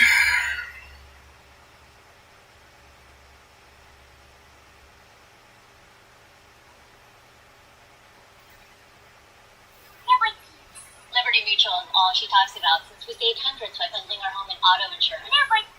Trumpism is upon us, the deconstruction of not just the administrative state, but the old world order. Since the US entered World War II in 1941, the transatlantic alliance has remained as strong as ever, so much so that Europe doesn't have much of a fighting force without the Americans. Our militaries are integrated, as is our intelligence. By taking Vladimir Putin's side in the war on Ukraine, Trump has upended the special relationship that has kept us all safe for decades. In addition to this diplomatic catastrophe, Trump has dropped a bomb on America's institutions that have taken generations to build, from Medicare and Social Security to the CDC and HHS and the Department of Education. These pillars of successive administrations have provided a civic structural foundation. While they took decades to build, they can be destroyed with just the stroke of a Sharpie. And then there's the societal norms that we have enjoyed for decades thanks to the civil rights movement, Roe v. Wade, same-sex and interracial marriage, religious freedom, and sexual and gender identity, to name just a few. All of these are being upended by Trump, some under the guise of efficiency, but most because they are incompatible with far-right ideology. The land of the free always tried to welcome people, from immigrants to refugees, minorities, and those just seeking a better life. The church was separated from the state. The judiciary, while imperfect, offered equal justice for all. All of that, sadly, is disappearing, replaced by a Trumpian hellscape of racial hatred and isolationism. It really is the worst of times. Understandably, many people are frustrated with democratic leadership or the lack thereof. Without a parliamentary system, the US only encourages real party leadership during a presidential election race. Come back Kamala Harris, come back Joe Biden, hurry back Barack Obama. And where is Hillary Clinton when you need her? It seems that losers in the races choose not to show their faces. Only Bernie Sanders, as an independent, has remained consistent since his leadership loss. Even at 83 years of age, Bernie is dominating social media with memes and messages of hope and instruction. Hakeem Jeffries and Chuck Schumer could learn a lot from him. But from within this power vacuum on the left lies an opportunity to counter Trump at every juncture and on every topic. The 70 million No, if you stop staring. Didn't go away. The 90 million who didn't vote or whose votes were purged didn't disappear completely. There is an opening for strong liberal opinion in line with the majority of Americans. Incidentally, Trump's voice isn't that strong, it's just incessant. He has pivoted to the wrong side of history, and that opens the door for the Rebel Alliance to attack the Death Star. An alliance that stands with Ukraine as a sovereign nation, an alliance that stands with Europe, the UK, and NATO without conditions, an alliance that recognizes the importance of diversity, equity, and inclusion, an alliance that knows who the bad guys are, doesn't muddy the messaging, a progressive movement to smash all progressive movements, rolling civil rights into women's rights and trans rights and human rights. It's all possible. You don't have to just pick one or two messages. You can own them all as a party. Yes, I'm talking to you, the Democrats. We thank Nancy Pelosi for her service, but things have changed now. The enemy is from within, and he's not as popular as he claims to be. More people didn't vote for him than did vote for him. There is no mandate. It is all just marketing. So it's time to embrace minorities in leadership. My observation is that immigrants, minorities, the marginalized seem to have more passion for this fight than privileged white people. It matters more. There is more historical trauma to draw upon, and more is at stake. Fascism is real, and it's dug in at the White House. It's time to embrace wokeism, to own it, to platform it like never before. But first, maybe we should agree on what it means to be woke, as it's been hijacked by the right in so many offensive ways. If Democrats want to re-energize their movement, they should be leaning in to being woke, not shying away from it and finding some middle ground. To me, it means maximizing inclusivity and diversity, creating a safe, integrated space for all social groups of every background. The antithesis of Trumpism.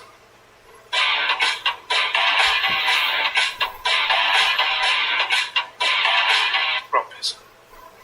My family is full of celebrated differences. Welcome to one of those spaces. Yeah, if you start popping off about certain shit, you're going to get in trouble. And you'll be muted on the channels. If not banned, depending.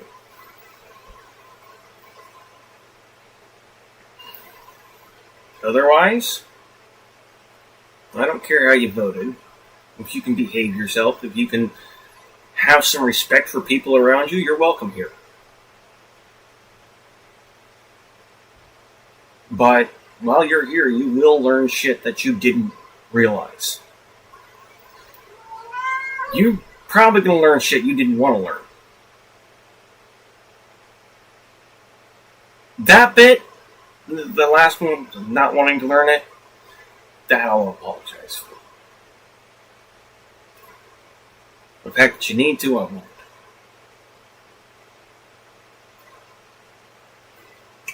Because if there's one thing that I've learned,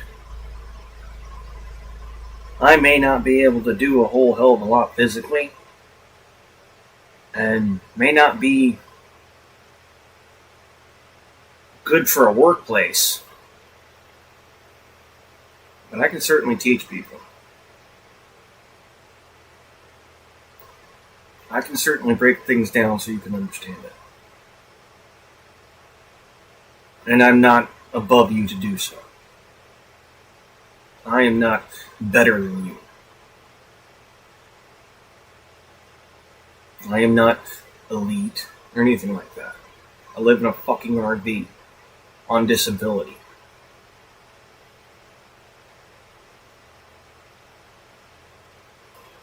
Quite literally, almost anything here I've done, you can do it.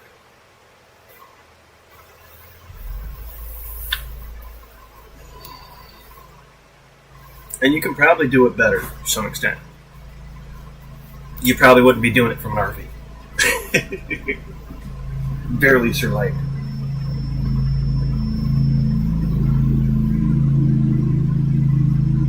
What's going on right now in this stream, talking about this shit, is what needs to happen. It needs to happen on a large scale.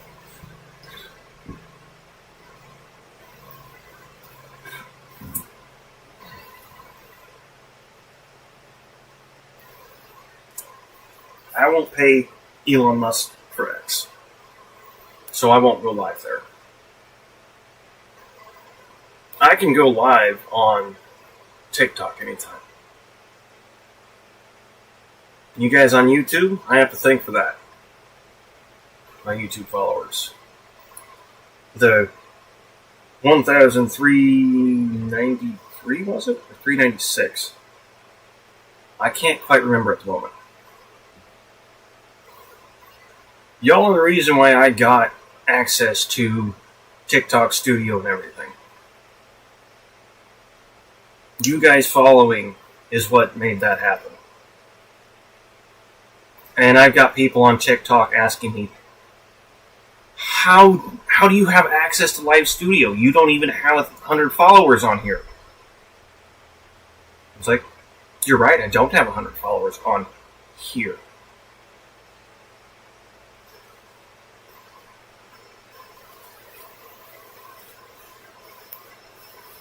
You were 100% right on that.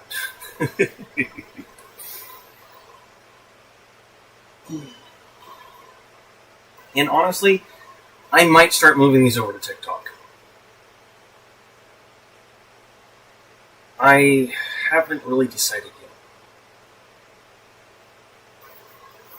Because, well, YouTube's the forever record. And I don't like leaving my Twitch community out. I feel bad about leaving the small TikTok community out at the moment. I really do. I feel a little bit like an asshole. Part of the reason why I haven't done too much over there yet is because I don't want to...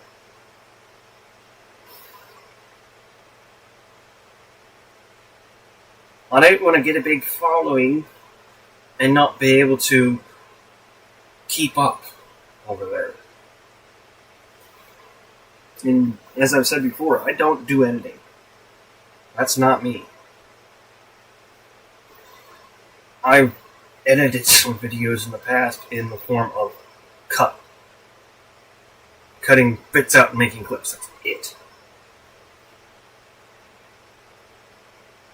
Other than that, I have not made a video since I was in fucking junior high. And I was making a video to music. I was making a music video during summer school.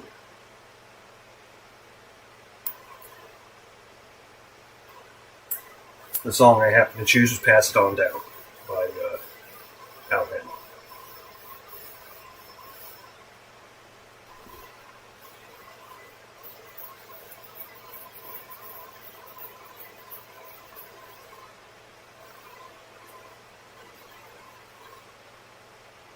It wasn't very good. It was the slideshow style. I needed to make one for class, so I get the credit. I didn't put too horribly much effort into it, but I did make sure that it was very applicable to the song. So it was one of those.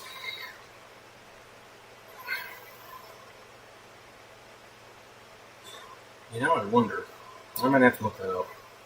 I wonder if it's still out there. Black, gay, autistic, and white neurotypicals. This is what modern families look like. This is what America looks like. Our remit is to embrace our differences, to learn, to listen, and to have empathy. So, despite birthright citizenship rules, it's imperative that we encourage strong leadership to present itself from a range of diverse colours, backgrounds, mindsets, and experiences, because as I see it, Trump represents such a narrow scope of support, mostly white men foaming with racial microaggressions, their coerced wives, and Nazis. But his policies of burning everything down are not popular. Doge is a coup designed to enrich a certain far-right billionaire. Despite Trump's bromances, Putin should still be the enemy. Most people did not vote for Trump's post-election vision for America. And as the economy crashes, they'll be looking to find their new tribe. Ilhan Omar arrived in the USA as a Somali asylum seeker with her family in 1995. She was bullied for wearing a hijab, amongst other things, but still found the strength and resolve to get elected to the United States Congress, becoming the first Somali-American legislator in the United States back in 2017. Ilhan brings experience and a life story that few in leadership can replicate. She is an authentic example of an immigration system that Trump is attempting to dismantle. She should be embraced by Democratic leadership and platformed. Okay, I've got to show you guys this. This is hilarious.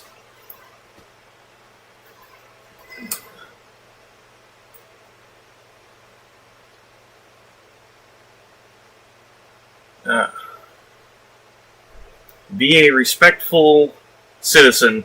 Properly dispose of your dog waste. Place into the nearest cyber truck. City in New York. That is zip tied onto the sign pole, so it very much could be just a joke that somebody put up, but it's still fucking hilarious. In fact, it's got some fake city ordinance codes too. I mean, if it really is, that's even funnier, but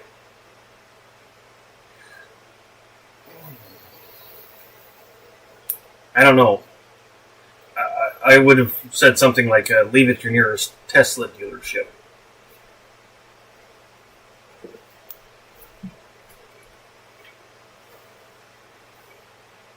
What, Boo? Why do you keep pestering? Yes, you. What? Why do you keep pestering me? What? What? What, Mr. Man?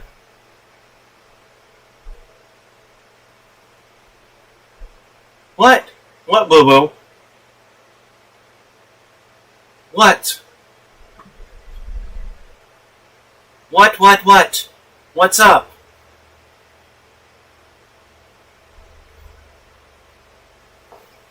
You know I don't enjoy just being stared at. And then you're back there pacing around and... DRX Gone RL just raided the channel with one viewer's PogChamp. Thank you for the raid. And he decided to lay down. Okay, Loki. Whatever works, bud. Well, welcome, Raiders. Was just taking a moment on pause for the current It was just me, but hey, PogChamp. Hey, I'll take it. I'll take it and I'll be happy. I'll take it and I'll like it.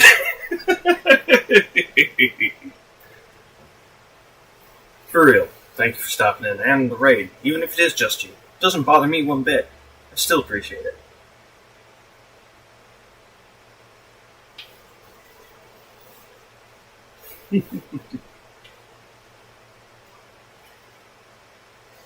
But at least with 2 devices, D. Fair enough.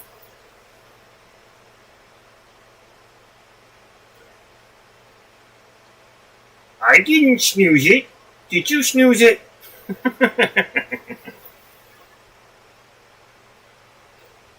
It's okay if you did.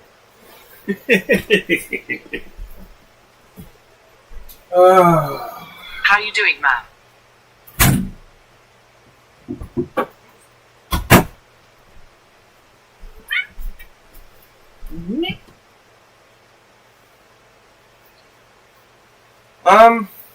Alright. I need to, as much as I really don't want to, do a not safe for work stream so I can get some money for meds. Other than that, not bad. What? Yeah, what? What am I doing?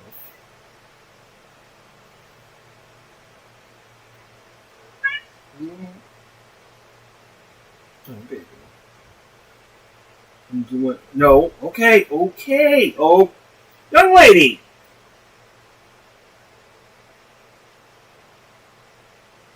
That was not okay. Bad girl. Bad. And I should work on my car, but it's 2040 and the sun is down. YouTube. Howard, she's talking to us.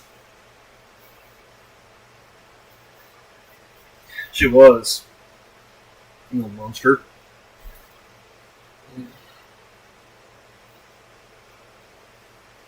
Sheesh. Grumpy one? Yeah, I can't say I blame you for not working on your car at 2040, dude.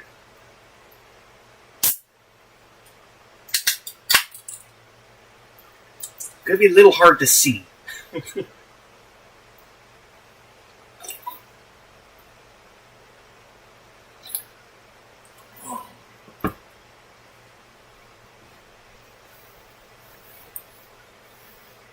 I mean, unless you've got a garage, then that's a different story. Yay, but I need to. I can't drive it, RN. YouTube. Right. Howard, a little naughty. She is a little naughty. She's moody today. Probably because she's still at home. Yeah, she is moody today. She is not the happiest camper. Not entirely sure why. Could just be the heat. Can't say blame her on that one. How are you, Howard? Carrot, carrot.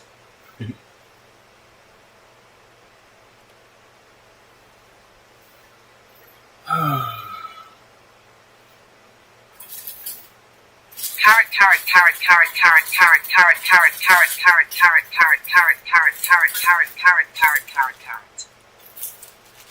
It calls it a carrot? That's weird.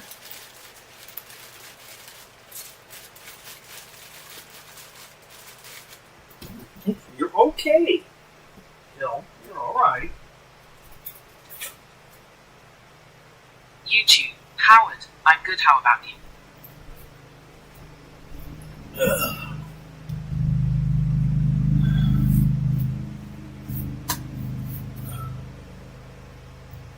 Thanks, science, for the follow carrot, carrot, I see you.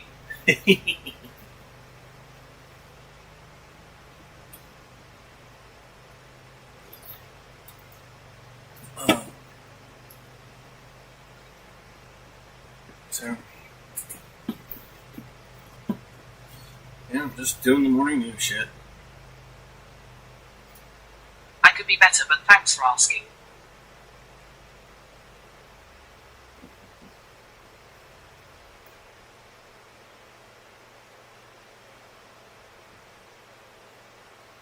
I'm dealing with a little bit of grogginess too, still. I had to make an emergency trip to the bathroom at 5 this morning. And YouTube. Howard, I'm sorry. a certain big white fluff decided he was going to spite potty during that time. So I got back from the bathroom to have to clean up dog shit. Micro.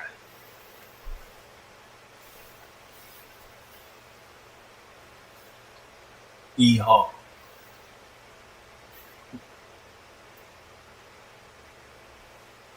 About 2 hours later, I was finally able to go back to sleep. Then up at 10.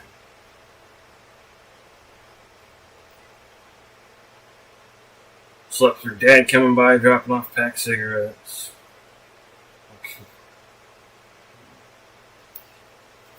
Yeah.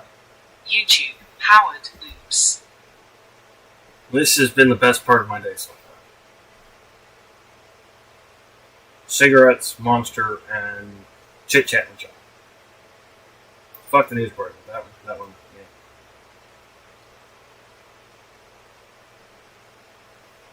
Ad coming in. Mm-hmm.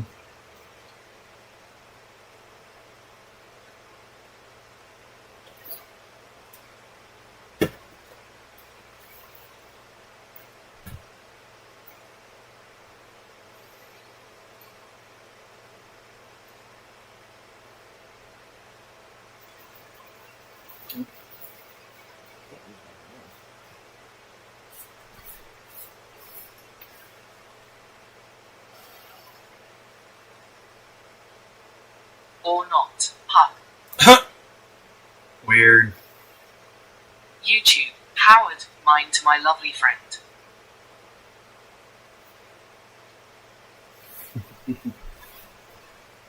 Oh, I'm glad, Howard. Glad I can do today. Ouch.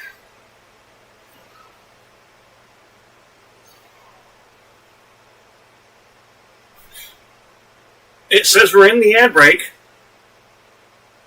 Ad break ends in 1 minute and 20 seconds. It said there is an ad coming in, but nothing happened, XD. Yeah, on my side it says we're in it. I see that, XD.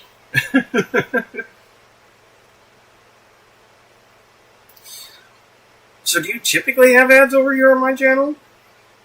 Because I thought moderators didn't have ads.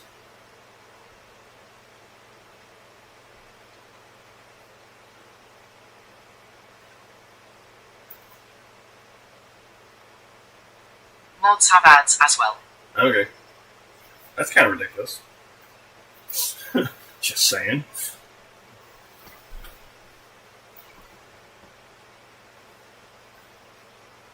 Well, I guess at least that way you guys still have support. So I'm not going to bitch about it.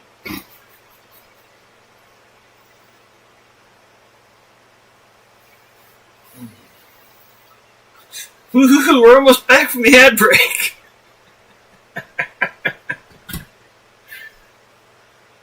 Oh. I think VIP don't. Not quite sure though. And welcome back from the ad break, if it actually went. There's 5 of you over there on nice Twitch ads, right XD. now. Right. There's 5 of you over there right now. Don't know if anyone actually got an ad.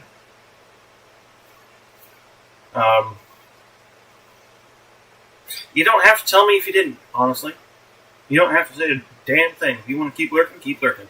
Enjoy and thank you. Hydrate, you bastard! Hydrate! YouTube, Howard, I need to go get a good massage. My back is hurting horrible to many years being a paramedic and all the lifting. Yeah, I'll do it.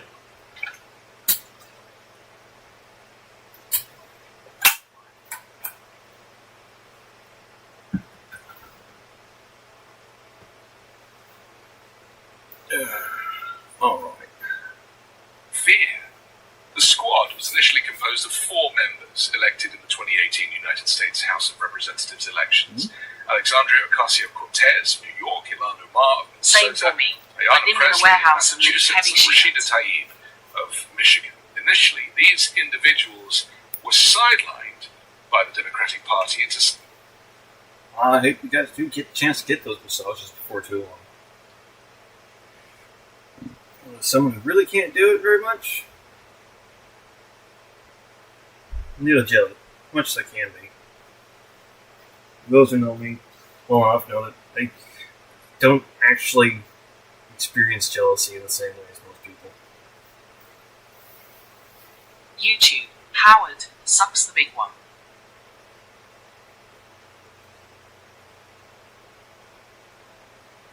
Honestly, I kind of wish that was why my legs and back hurt. And not because of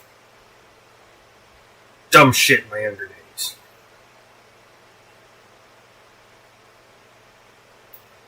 There's only so many times you're going to drop from 2 stories into a superhero landing before you fucking pay for it for the rest of your life. Well, I could go and get one. There are some massage places.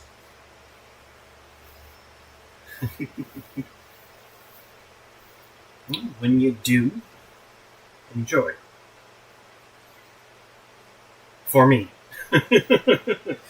Because I can't enjoy those things. They hurt. As I've explained to Howard, I did a 3-story jump.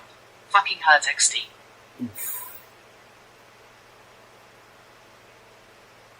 Yeah, it would. YouTube, Howard, I'm sure.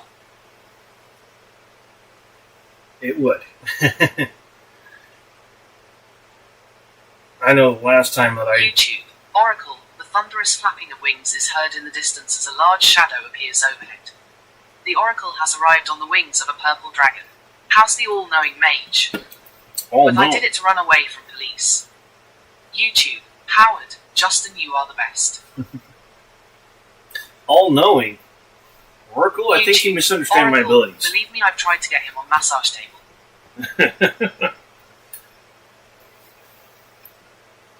Yeah, no.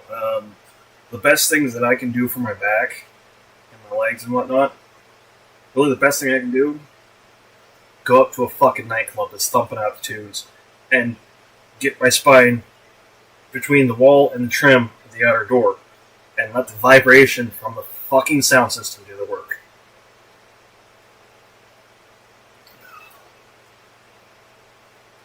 I learned that one when I was working at a nightclub. They had me outside on parking lot security. Some of you know the story already. But, yeah, my back started to get hurt too much, and I'd go up to the back door, the band entrance. My car could help you as well, I guess, then. D. Quite possible. If I've got a spot, a place to put my spine like that. Look at my TikToks. D. Yeah, I've got to have that spot to put my spine up. Honestly, I think my spine's been messed up for some time. But getting doctors to look at me. YouTube, Oracle, should I be jealous of the sound system? Yeah. I can weld, no problem.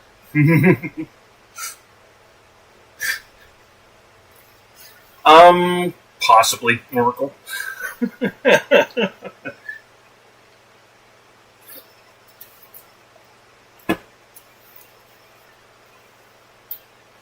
I am saying that very much facetiously.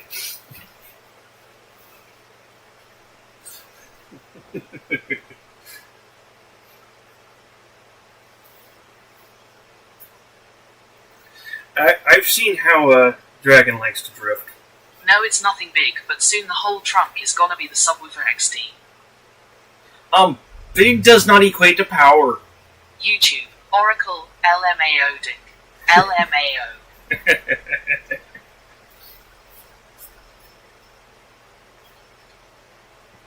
Size does not equate to power, not when it comes to sound.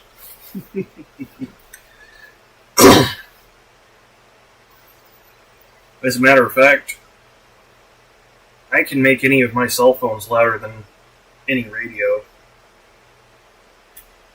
And I don't even need an extra power source.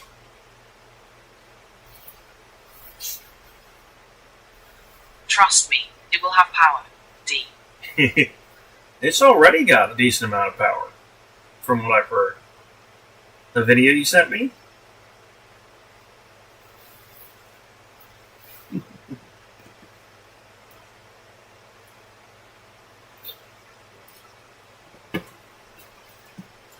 Takes a good amount to be able to set that atmosphere, bud. That was only 1,000 watts. Mm-hmm. And there's ways you can amplify that still without needing any more power usage. YouTube, Oracle, how your day been? We're in the morning news segment, and this is the best part of it. In planning on going up to 5,000 watts at least. Nice.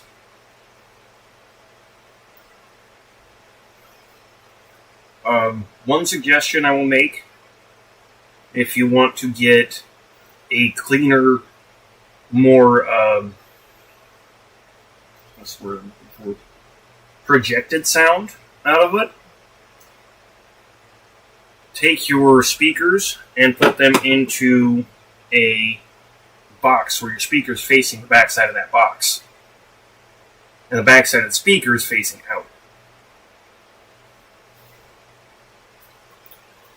The thicker, less porous material it is... Hydrate, you bastard! Hydrate!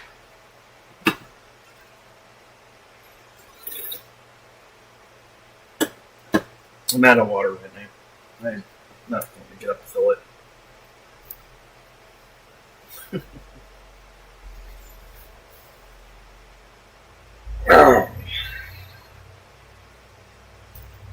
Yeah, there are many things you can do with sound to amplify it and whatnot. Or even hone in the particular wavelength of sound you want without using any electronics whatsoever. Planned around 2,000 euros just for this up. And I don't need clear sound, I need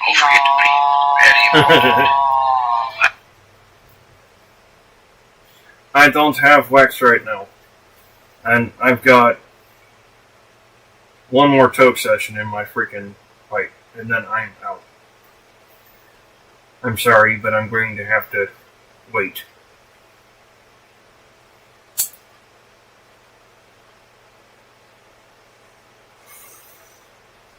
I'm going to have to do a freaking not safe for work stream so I can get some money to get wax again. Or at least some fucking flour. I really rather not flour, but...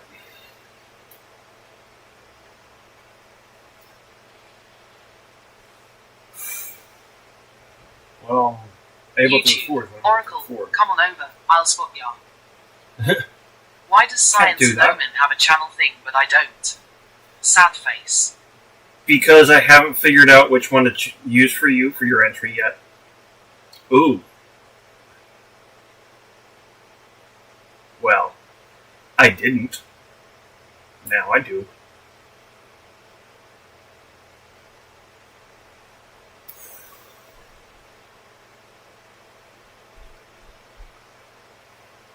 Yeah, I got a few, I guess. Demon doesn't have one either. Hi, Blue Blue. YouTube, Oracle, oh wait. When was there an NSFW bidet? There's going to be, yes. When? Honestly, not too long after this stream is over. Because I gotta make sure that I try to make the money that I need happen before 8 p.m. It'd be better sooner, but won't do what I can do.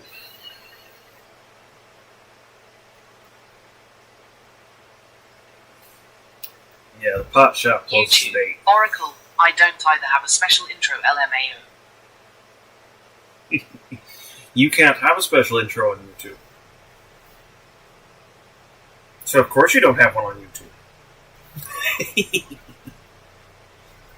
Crazy. I was crazy once. They locked me in a rubber room full of rats, and the rats made me crazy. Crazy. I was crazy once. They locked me in a rubber room full of rats, and the rats made me crazy.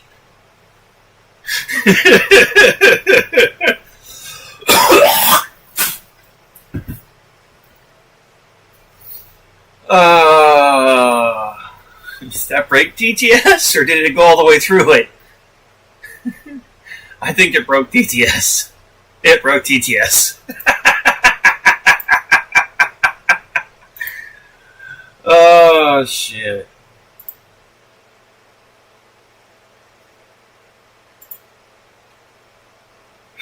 was like, did it? Yup, it did.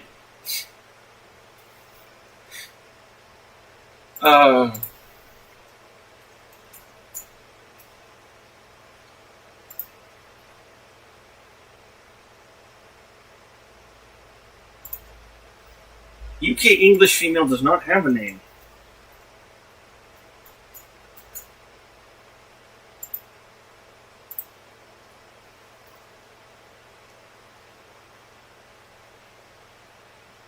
Okay.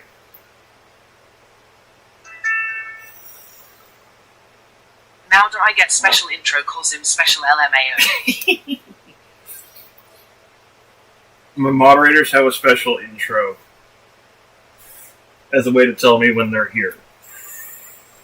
It doesn't mean they have to use it. It's just a nice little comedy thing. Now, that might be something I can do for people. Not might, that is something I can do for people for subscriptions and shit. I was wondering. XD, you get a special timeout now that you are here. D. Did you time him out, really?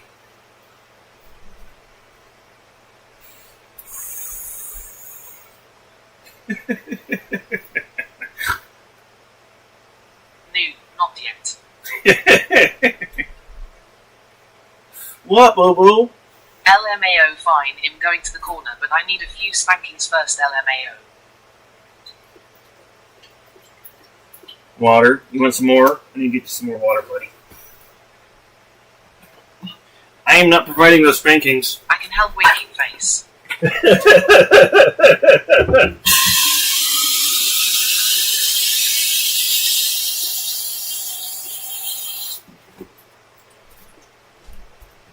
some more water, buddy. Just fresh water.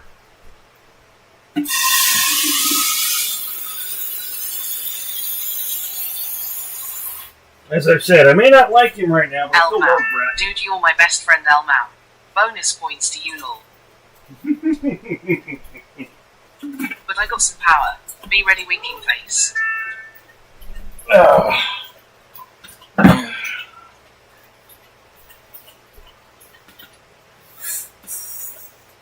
Oh no.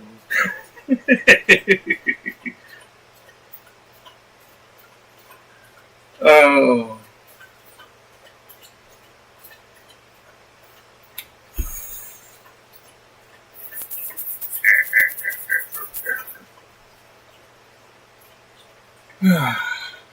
Reconnect. So yeah, it's been a rough morning.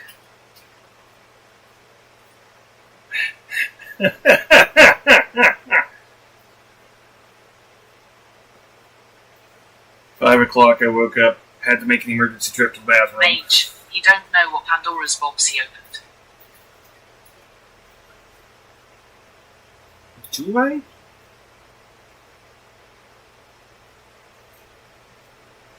Why do you think I said, oh no?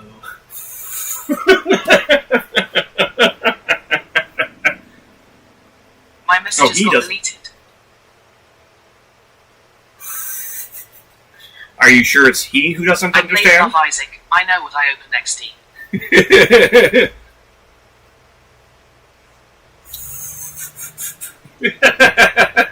LMAO. I know you both.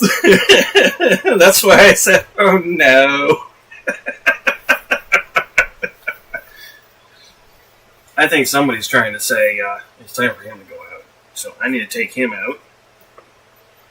I will let you guys chit-chat, or I can throw the news segment back on. Up to you. Yes, I see you. Don't go get comfy.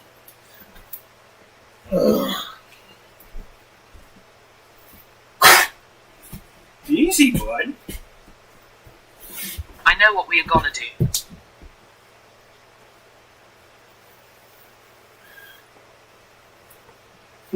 Drive me nuts?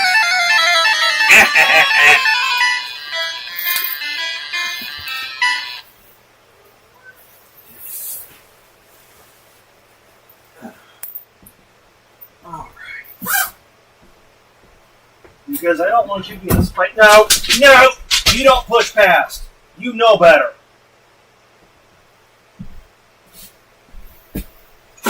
You're gonna behave yourself. Gengar, I choose you. Come here. Get over here. Stop craning down. You hurt me, you do that shit.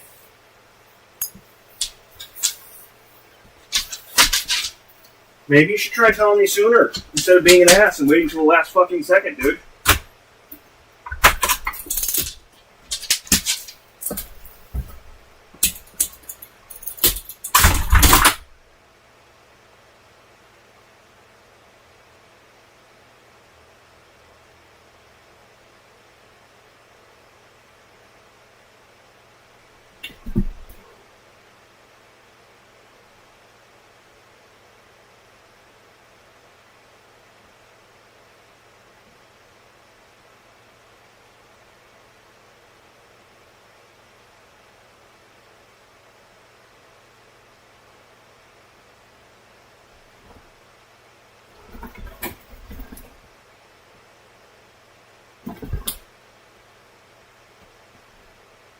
To be honest, it's been way too long and I never played Pokemon in English, so I don't even know how to spell them.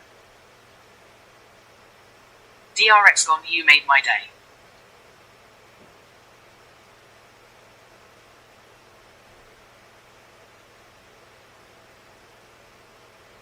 Where are you from? That's what I'm here for, babe.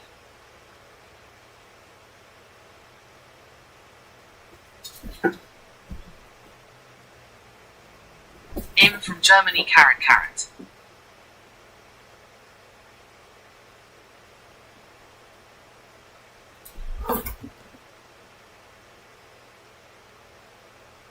Oh, nice.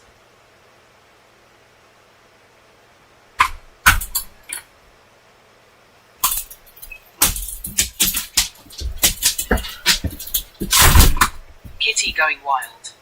Normally it is. Go. That's normal for her.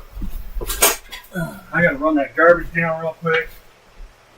I don't want to just leave those bags sitting outside the trailer. I'll be right back.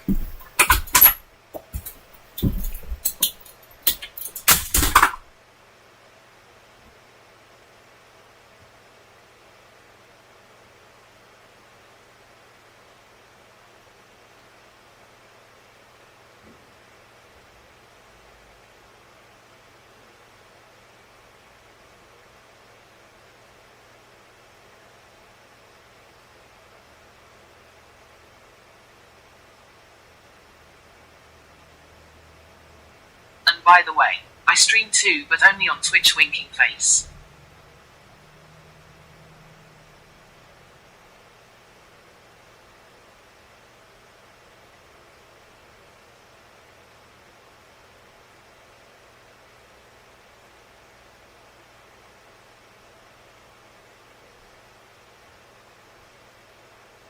KITTYYYYYYYYYYY.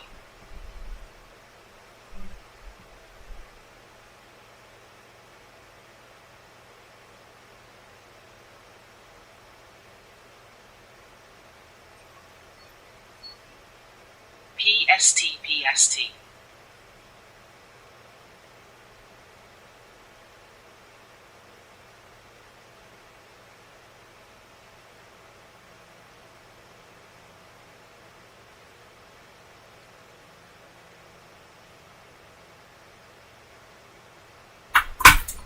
Alright. Oh, okay. I'm newer to Twitch, but I follow Mage mostly on here.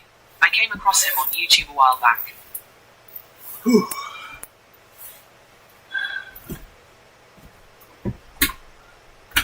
That is done. And now maybe a certain white canine will chill his ass out.